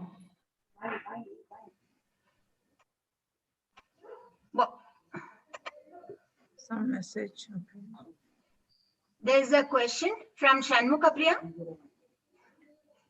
Can I read that? Any insights on gaining adequate expertise in online ethnography studies in the post-COVID era? How do we integrate it into the undergrad level syllabi? Yeah, it's an appropriate question. all of us are trying to make the learning experience interesting and fruitful within the given constraints of the online mode. While the online mode enables us in some respect, if you have good connectivity, then we are able to invite guest lectures, etc., without having to spend much. But and so we can show videos in a way that we would not have earlier shown. I mean, nice snippets. We are able to garner material from the net. But the flip side of it is that research is hampered because we are not able to physically present. So online ethnographies, generally I advise my students when they have to do field-based term papers during this time, that they could use online databases. Lately, there's a surfeit or an explosion of databases from government, NGOs, reports. A lot of it is there. Many students even do, if Facebook, in social media, they conduct interviews, they use email interviews, they use telephone interviews, video interviews, and then supplement it with, physical visits wherever possible. So we have to define topics in such a way that that part of it gets done. So these are the other ways, either looking at databases, looking at letters, whatever else material, primary material is available, and use all the other phone and other things to conduct interviews. That is one way of doing work. And there is, let me tell you, there's a good amount of material available. Our own students, class of 100, they are doing field work and doing field-based term papers. But the rule I have made for the assessment is that there should be some primary data. It need not be necessarily collected by primary field work, but you should touch base with the original, some database. So you yourself have understood it and dealt with it. So there are possibilities of online ethnographies. Some students use Google Forms, but again, this will restrict your informants to people who can fill forms or respond to forms. For the others, you may have to use phone interviews. Now, phone is mobile phone. A lot of people have. So we have to have a mix of these various things. My own fieldwork to Madhya Pradesh was postponed for a year, and I had to actually do that just between the second wave and a possible third wave. We had to go and do field work. We couldn't spend as much time. So we engage field assistants from the locality, and we have face-to-face meetings, look at the data on a day-to-day basis, so that we are able to go ahead with the project. So these are the other many ways in which we have to cope with this. It's going on. Face-to-face is ideal, but this is the situation. Can I ask a question? To both of you? I was at an alumni meet in my college recently, and we had the NAC team visiting the institution. Of course, I have also been on NAC teams. But one point that came up repeatedly was they were talking of startups. Now, this is a college which has both, it has commerce, science, and arts courses. So in a subject like that of arts or the social sciences in general, what do these startups mean to us? This is a question that has always been bothering me, and so I would like you to please clarify. Can I start? Yeah, sure. Yes, no, I'm so glad you asked this question. You know, one thing that I've been thinking, and what Professor Harish also mentioned, is we should now think of the university and college as the point in which the change begins. For instance, if I were a vice chancellor, I would think not only about education. I want to reduce the consumption of paper. I will start some unit whereby students can contribute, will be part of it, to recycle paper and produce our own stationery. And a campus, universities and institutions which have a campus like our own, we have thousands of people living here. If you have a unit for recycling waste coming from the houses and the hostels, organic, and you don't need to buy manure outside, you can supply. So part of the university's expenditure will be there.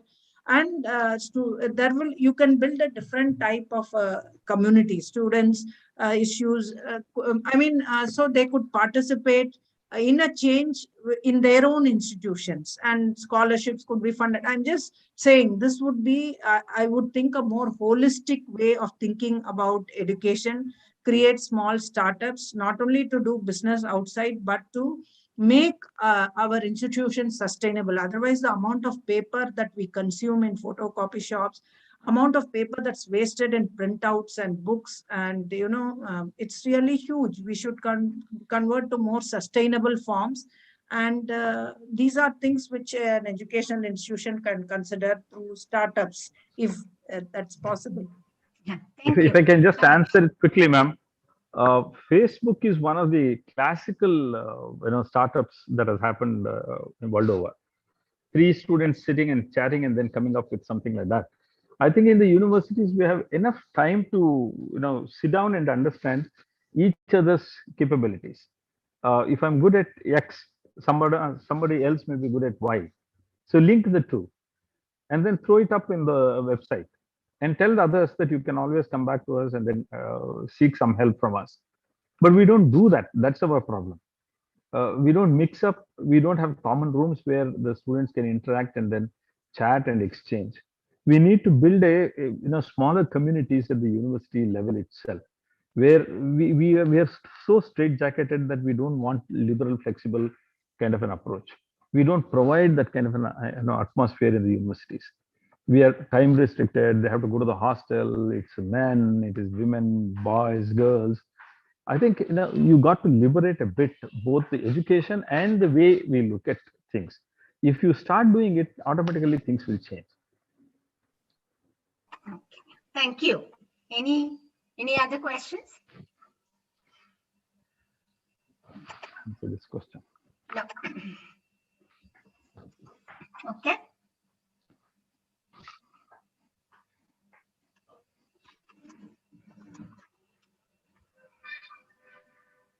Good afternoon to all present here. I'm Sharika Srinivas, currently in the 3rd year of the Sociology department. The Chief Rapporteur, Abhirami, will now... Sharika, please wait. Yes, ma'am.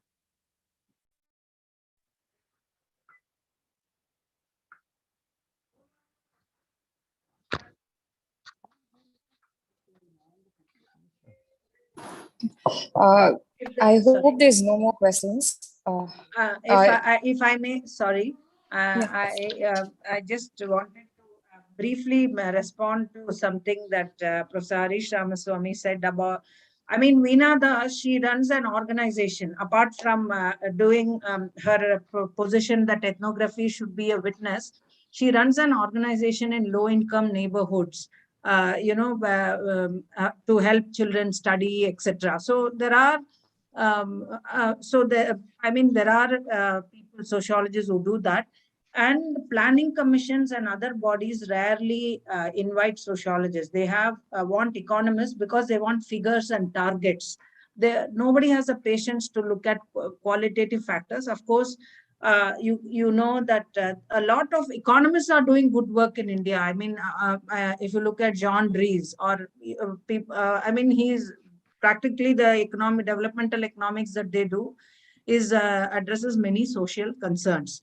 But in general, I think planning commissions, they prefer economists and so on. And lastly, state amenities. While we think of a lot of other initiatives have to happen, state amenities are important, essential, and they've made a huge difference. I just returned from Madhya Pradesh. The girl I mentioned, she could go to college because the government gives 6,000 rupees scholarship. Her parents are daily wage laborers. They couldn't have afforded to send her to college. So the government schemes, wherever they function, are helping. Many young women from disprivileged backgrounds are able to go because the respective governments are providing something, and it is reaching them. Where they don't reach, all that, they are different issues. So state and the state's role is extremely crucial, and it is a constant factor. I'm sure you'll agree with me on this. Yeah, that's all I wanted to say. And I also wanted to thank Dr. Shashita. She has been in constant touch. She's organized this, and it was really nice participating in this.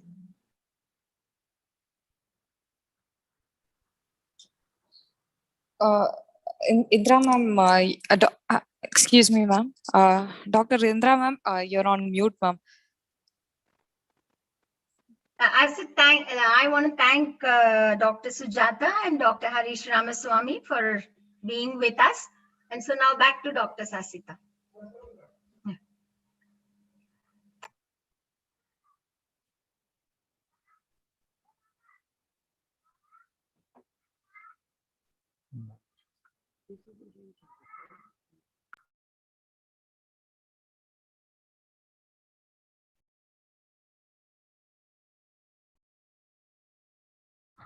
Madam, if you permit me, I'll take lead. Yes. Yeah. I'm actually. Yes, ma'am. I'll just give the vote of thanks. It's my honor to propose the vote of thanks for today's session. I would like to thank our moderator, Dr. Indra, who had graciously accepted and came forward to be the moderator for this session. Thank you, ma'am. I now thank our speakers, Professor Sujata and Professor Harish, for giving abundance of knowledge on this topic and helping us shape a career as sociologists. This session has given us insights on the wide career options and also showing the importance of research and also the importance of sociologists. This session has definitely answered all our questions as a budding sociologist. Thank you once again. I also thank R. Aishwarya, the rapporteur for this session. Last but not least, I would like to thank each and every one of you for being here and helping the session fulfill its intentions. Thank you all.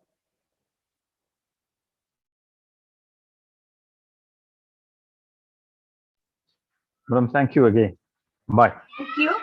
Thank you so much. Yes, ma'am. It was nice meeting you. Thank you. Thank Bye, you. Doctor. Thank you. Bye.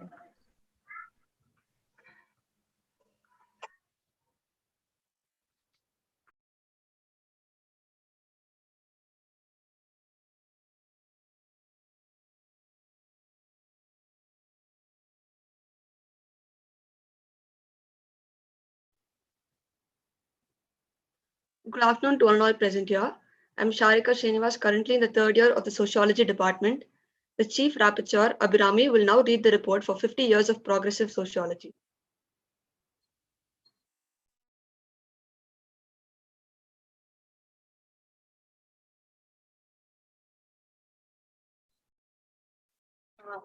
A very good evening to the august gathering. I am happy to present the final report for the 50 years Progressive Years of Sociology virtual conference convened by the Department of Sociology, Stella Maris College. The conference has indeed been an enriching experience, gamut of knowledge, and intense learning for all participants. The plenary session 1 began with the welcome address presented by Dr. J. Maria Sasita, head of the Sociology Department, Stella Maris College. The session was moderated by Dr. Indra, Professor of Sociology, University of Mysore. The moderator introduced Dr. Sari Hanafi, President, International Sociological Association, and Professor Kamala Ganesh, former professor and head of sociology, Mumbai University, who delivered the presidential and keynote address for plenary session 1.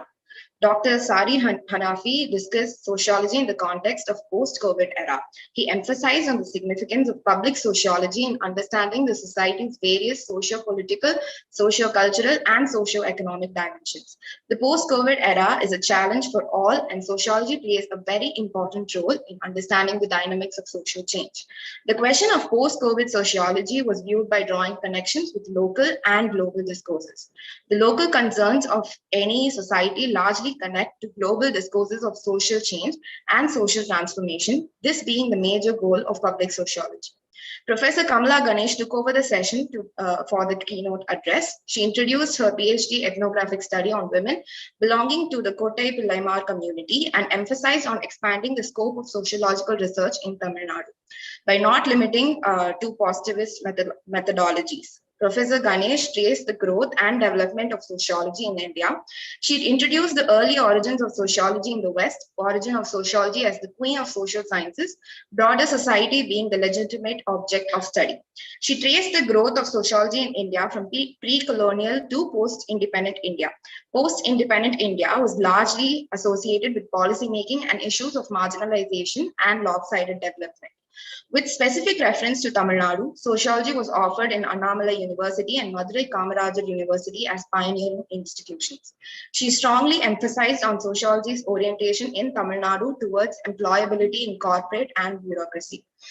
The less intense engagement with critical sociological analysis and interpretivist approach was identified as a gap in sociological research discourses and practices in Tamil Nadu. Dr. Indra moderated the plenary session 2 on career as a sociologist. Dr. Sujata, professor of sociology, Jawaharlal Nehru University, discussed the nature of sociology and research prospects in sociology and the intellectual challenges that have to be addressed by the scholarly academic community. She particularly discussed the emerging foils in sociology and the need to uncover the body of knowledge in the same.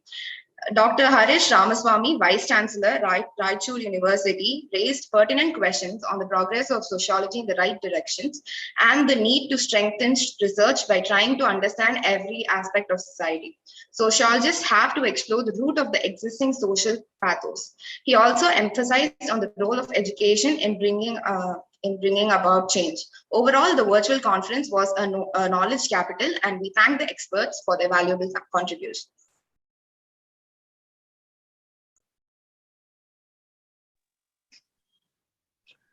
The report had indeed recorded every idea and piece of knowledge that was shared by our speakers. From this, we surely have understood that we have a lot to explore in the field of sociology. Moving on to the last and one of the most awaited session of the day, this session will be addressed by Professor Paramjit Singh Judge. Professor Paramjit Singh is the President of Indian Sociological Society year 2020 to 2021.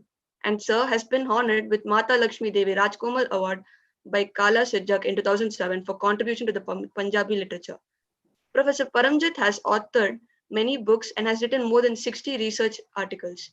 I can go on mentioning about Professor Paramjit's work because his contribution to society is cosmic. We are grateful and glad you could be here to share your insights with us today, sir. We're delighted to welcome you, sir. We will now commence with the valedictory session. Okay, thank you. To begin with, I must thank Dr. Sasita. And please remember that somebody who's from North will find difficulty in pronouncing the Tamilian names, but I think it is like. And I also congratulate Department of Sociology, Stella Maris College, Chennai, for completing 50 years of its existence. And it's a great occasion. And it is also a time for reflecting on the nature of sociology. Let me tell you that let me begin with one idea before I start with anything, that sociology is an empirical discipline. Largely, we conduct studies. There is an advantage and there is a disadvantage. The advantage is that we know more and more about a place which is under investigation. But at the same time, we do not know much about the empirical situation of other places. So in that way, my knowledge of Tamil Nadu is very limited, but I'll try to share what I know by way of understanding that how sociology works. Let me start with what from where Dr. Sujata began. I would also like to start with that. I was also a science student up to +2, what you call it. Then I took up sociology.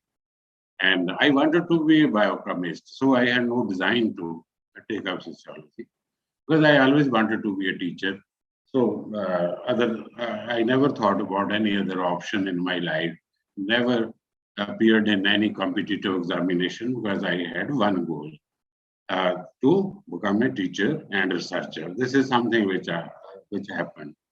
But I belong to the period which was a very, very, very different kind of period from the present. There were a lot of movements going on from the late 1960s to early 1970s. So I became a student activist, as a result of which I found it very difficult to pursue science. And also a chance reading of Bertrand Russell's Marriage and Morals led me to take up sociology, and I never regretted. I took it up. But any student of sociology who wants to make sociology as the career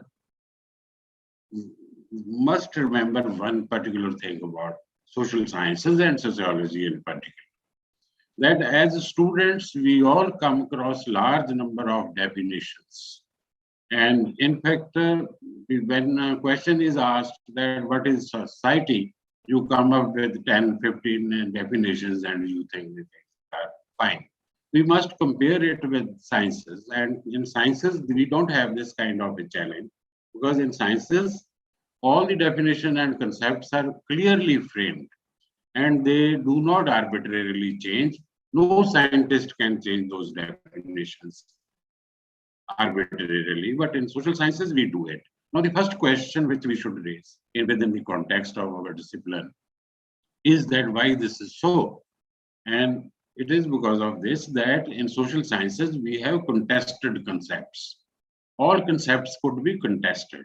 If we talk about democracy, it is contested. If we talk about socialism, if we look at the history of socialism, we find all varieties of socialism, from European socialism to Marxian socialism to Louisite socialism to Fabian socialism.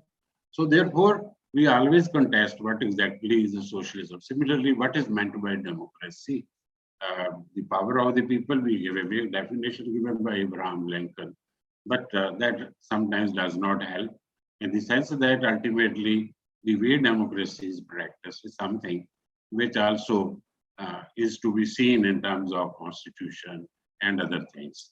And one of the problems in India is that even till now, it has not matured as a democracy. And it has also not matured as a political system. It is not, even our media is not as mature. Rarely you will find that on the news channels, the anchors would interview a person who is specialized in that particular area. Some channels try to do. But the political leaders and the state, it never engages the experts on particular issues. I give you an example.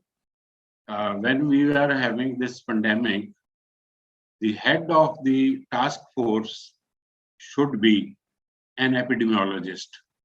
But you will find that the pediatrician was the head, who was in the Niti Yog. He had no business to understand virology, no business to understand how the infectious diseases work as an expert, because you need experts. So even if such an important thing like pandemic, where you need an epidemiologist or a virologist to head the task force and take all decisions, it doesn't happen like this. I will not talk about the nature of political dispensation. I would say that even till now, our state and our democracy has not matured enough to do it. I give you another illustration of what is happening. If there is a flood, it is always the chief minister and the prime ministers who would visit the area, and then they would declare the kind of relief they would disperse. It is not their business to do it. They are not experts on to estimate what kind of devastation which has occurred in a particular region due to any kind of disaster. It is the experts who would determine what would be the nature of the disaster and the damage done. So what I am trying to argue is that we still are far, far behind. This is one aspect. The second, which is very important about sociology, is that sociology as a discipline is the study of modernity. It is based on what we call it was a product of a kind of enlightenment. I don't agree with some of the positions. They say that it was a conservative reaction to enlightenment. No, That was also part of the Enlightenment, the way the conservative reaction, reacted to. They never they never reacted to the basic position which Enlightenment took. That is reason, modernity, development. It only argued that social institutions are very important. You cannot just change them like you move the mouse on computer and change the things. So therefore, sociology understands modernity, the way our institutions are modernizing, the institutions are developing, the way the reason is functioning in these kinds of situations, what is the level of rationalization. Let me tell you that to a great extent, science has dominated, technology has dominated in our society. But if you carefully study, when you look at what we call it, the religious fundamentalism and other things about which Professor Rishi Ramaswamy talked about, that all over the world, wherever there is fundamentalism or extremism, they have accepted technology. The perpetrators of extremism or fundamentalism, they have accepted technology. They do not question technology. They use computers, they use guns, they use modern weapons. But when it comes to science, they reject science, because it is science which tells them that your system of beliefs are based on metaphysical principles where there is no possibility of falsification. This is what that's why sociologists and sociology has major function to play in terms of identifying this typical separation between science and the technology, particularly when it comes to religion, particularly when it comes to fundamentalism. This is something which we have to look at. Sociology as a discipline looks at these paradoxes and practices which are not part of the modernity, but still they are being continued in a kind of modernity which is being professed. Now, why science does it? Because science is based on the principle of what we call it verification and substantiation and falsification. If we go by Popper, it would say that it is going by the principle of falsification. No, it is in this particular context that I am fascinated by some of the things about Tamil Nadu. I'll talk about Tamil Nadu. I do not know much. I have studied Karnataka. I lived in Karnataka for some time in 1971-72. I have studied Kerala. In both states, I have lived in Mandya and then some other LP in Kerala for land reforms. But unfortunately, I have no fieldwork experience of Tamil Nadu. This is one state which I have never visited as a researcher. But it so happened that one project came to me from France, from the Asian Institute of Asian Studies for evaluation. This was on Periyar. And they said, okay, it is on this, it is a project on India. Please evaluate it, whether scholarship can be given to the person. I didn't know the person, but when I went through the proposal, I also didn't know anything about Periyar except for the Dravidian movement which he started. But then I went through his guidelines. I will talk about two things about this.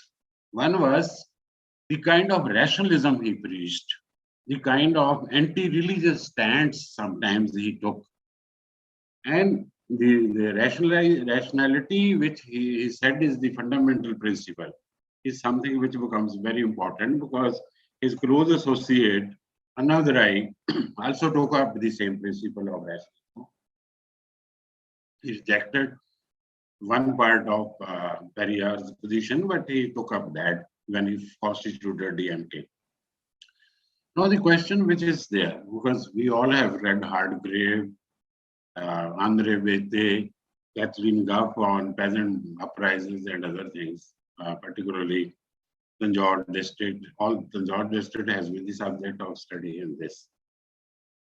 No, the question is that here is a political party which has been in power for so many years, And whether it is its one denominator or the other denominator, and they're competing with each other, but they're essentially based on the philosophy of Periyar, and they're non-believers. How many of them are non-believers?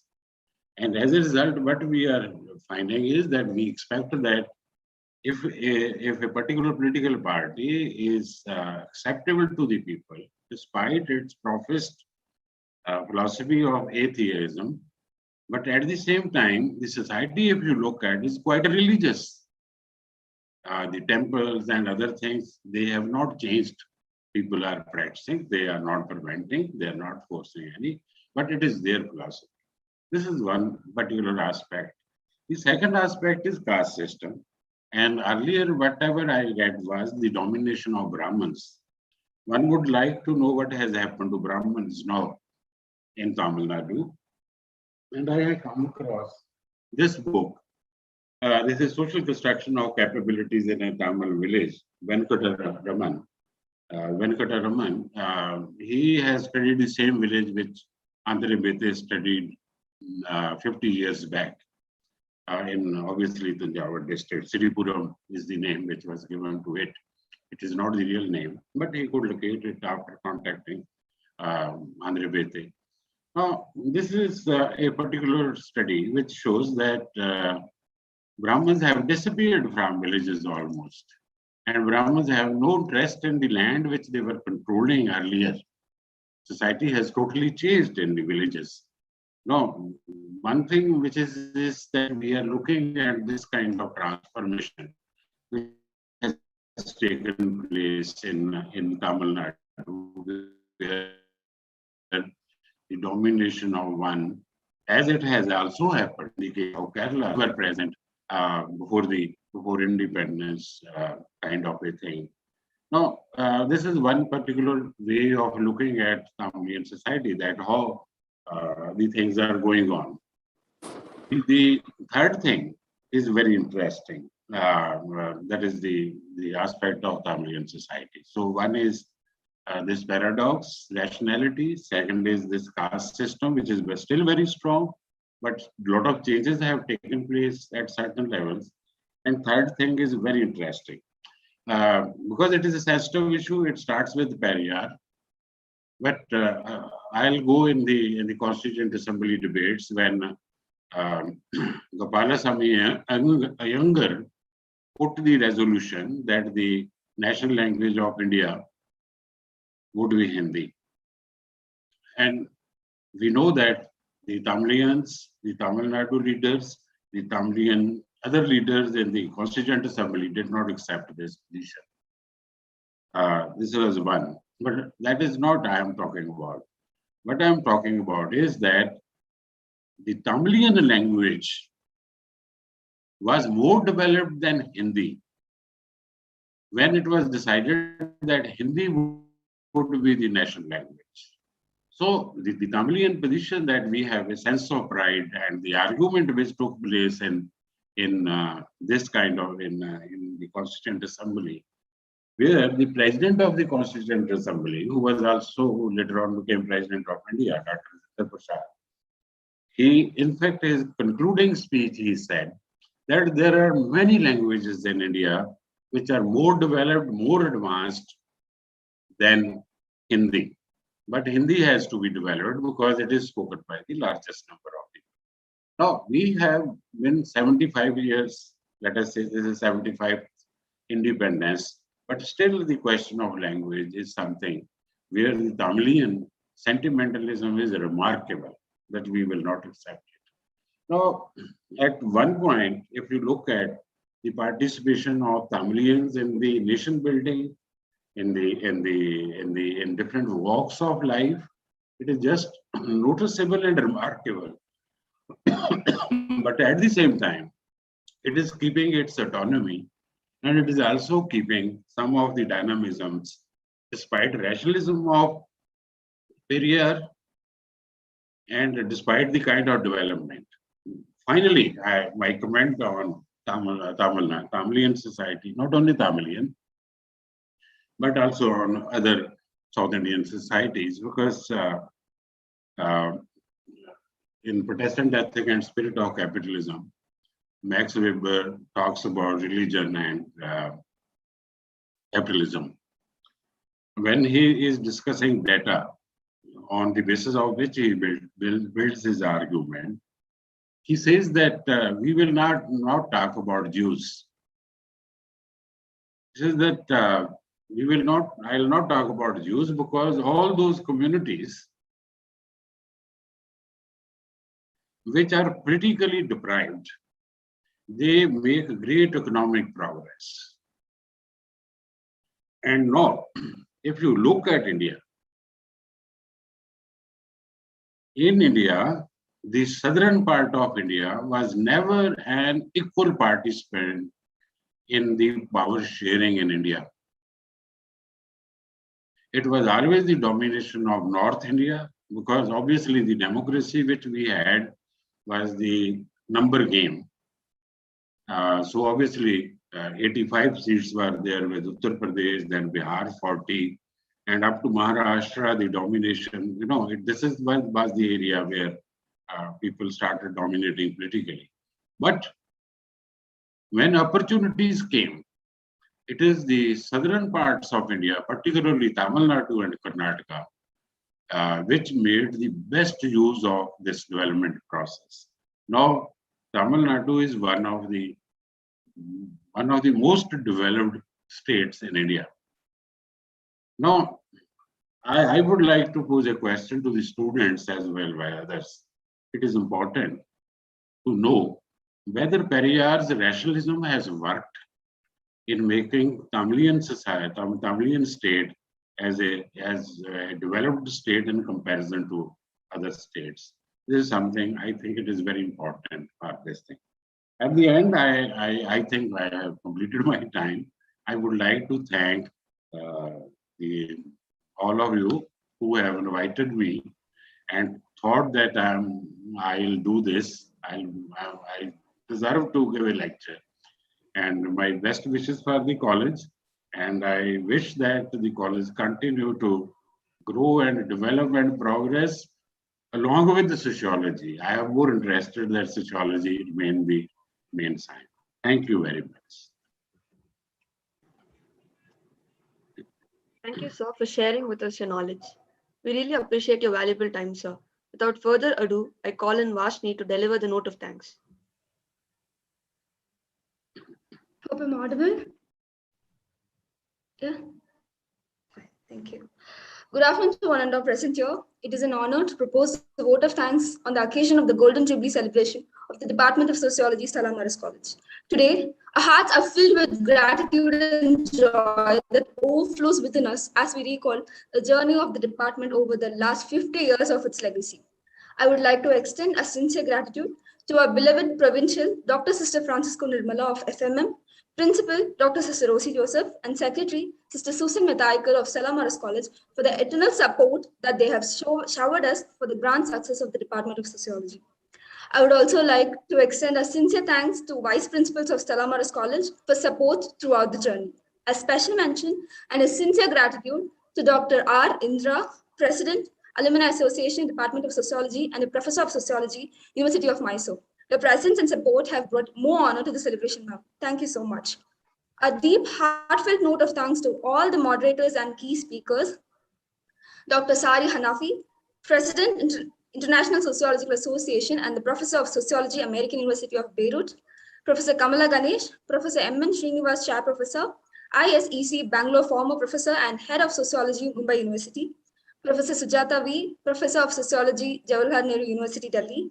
Professor Harish Ramaswamy, just a second, sorry. Professor Harish Ramaswamy, Vice Chancellor, Raichur University, Raichur. Ms. Shamla, Faculty, Stella Maris College. Professor Paranjit Singh Judge, President, Indian Sociological Society. Dr. Bhuvaneshwari, former Education Specialist, UNICEF India. We thank you for your support and your time. Taking time off to come here and sharing your expertise with us really means a lot, and we indeed will cherish the moment forever. And hearty thanks to Mr. Rupert Joseph, CEO of Premier Prints, for all the designs and print support.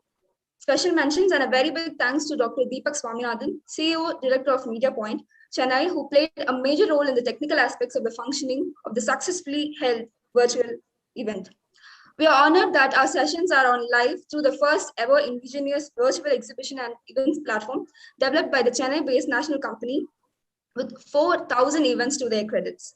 Thank you, Media Point, for sponsoring the platform and making it possible to successfully connect the rest of the participants through the virtual medium.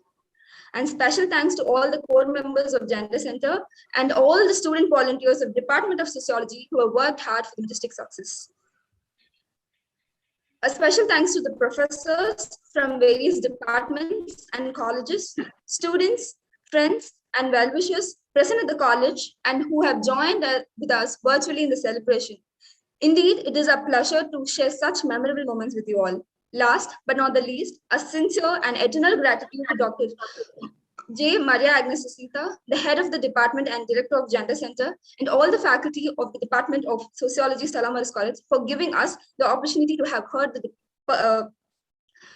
from such eminent personalities and to have shared some space and time with the people themselves. And you have also given us a chance to learn about the legacy of the department that indeed have motivated all of us and to stand in such place in the near future, bearing the glory of the department. Thank you, professors. On behalf of the entire student body of the Department of Sociology, Stella Maris College, I extend my very warm gratitude to one and all present here for the Golden Jubilee celebration of the Department of Sociology, Stella Maris College. Thank you. Thank you, Vashni. The participants will receive their certificates through email. We will now play the college song followed by national anthem.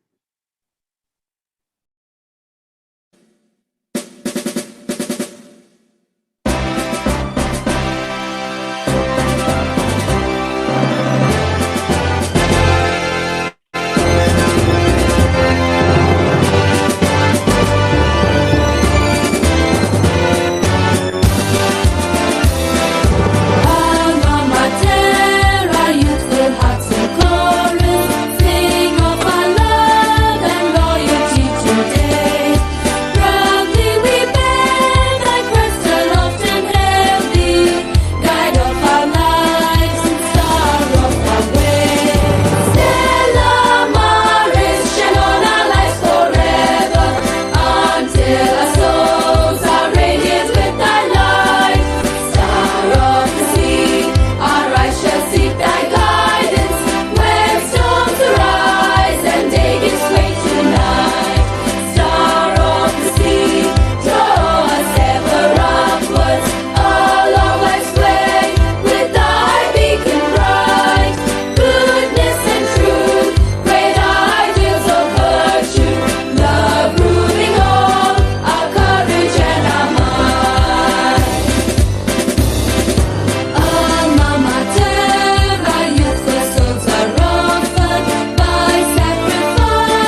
गण मन अधिनायक जय हे भारत भाग्य विधाता पंजाब सिंध गुजरात मराठा द्राविड उत्कल गंगा विंध्य हिमाचल यमुना गंगा उच्चल जलधि तरंगा तव शुभ नामे जागे तव शुभ आशीष मागे गाहे तव जय गाथा जन गण मंगलदायक जय हे भारत भाग्य विधाता जय हे जय हे जय हे जय जय जय जय हे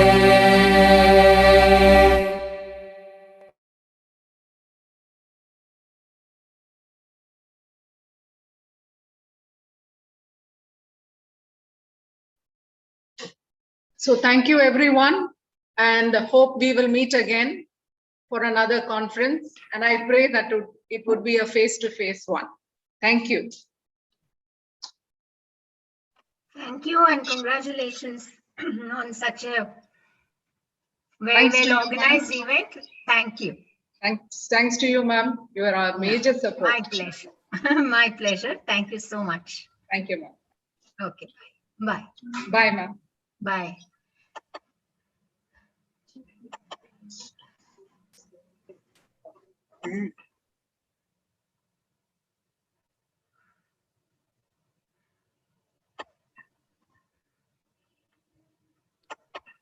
So with this, we can conclude the program, right, Sajita ma'am? Yes, we can. Thank you so much. Great show. Thank you. I think hats off to you all. I think awesome content, very rich, very informative, truly very mesmerizing. Thank you. Thank you so much. I hope now at least some amount of what is sociology you and your team will be able to have an idea. This, it couldn't have been any better. 2 days of learning. 2 days on sociology. Very interesting subject, actually. Thank you. Thank you so much. It went off very well, very smoothly. And it was our very first experience. And you made it very, very... You are very special to Media Point and us. So thank you so much, Sajita. Thank you, sir. Thank you so much. Take care.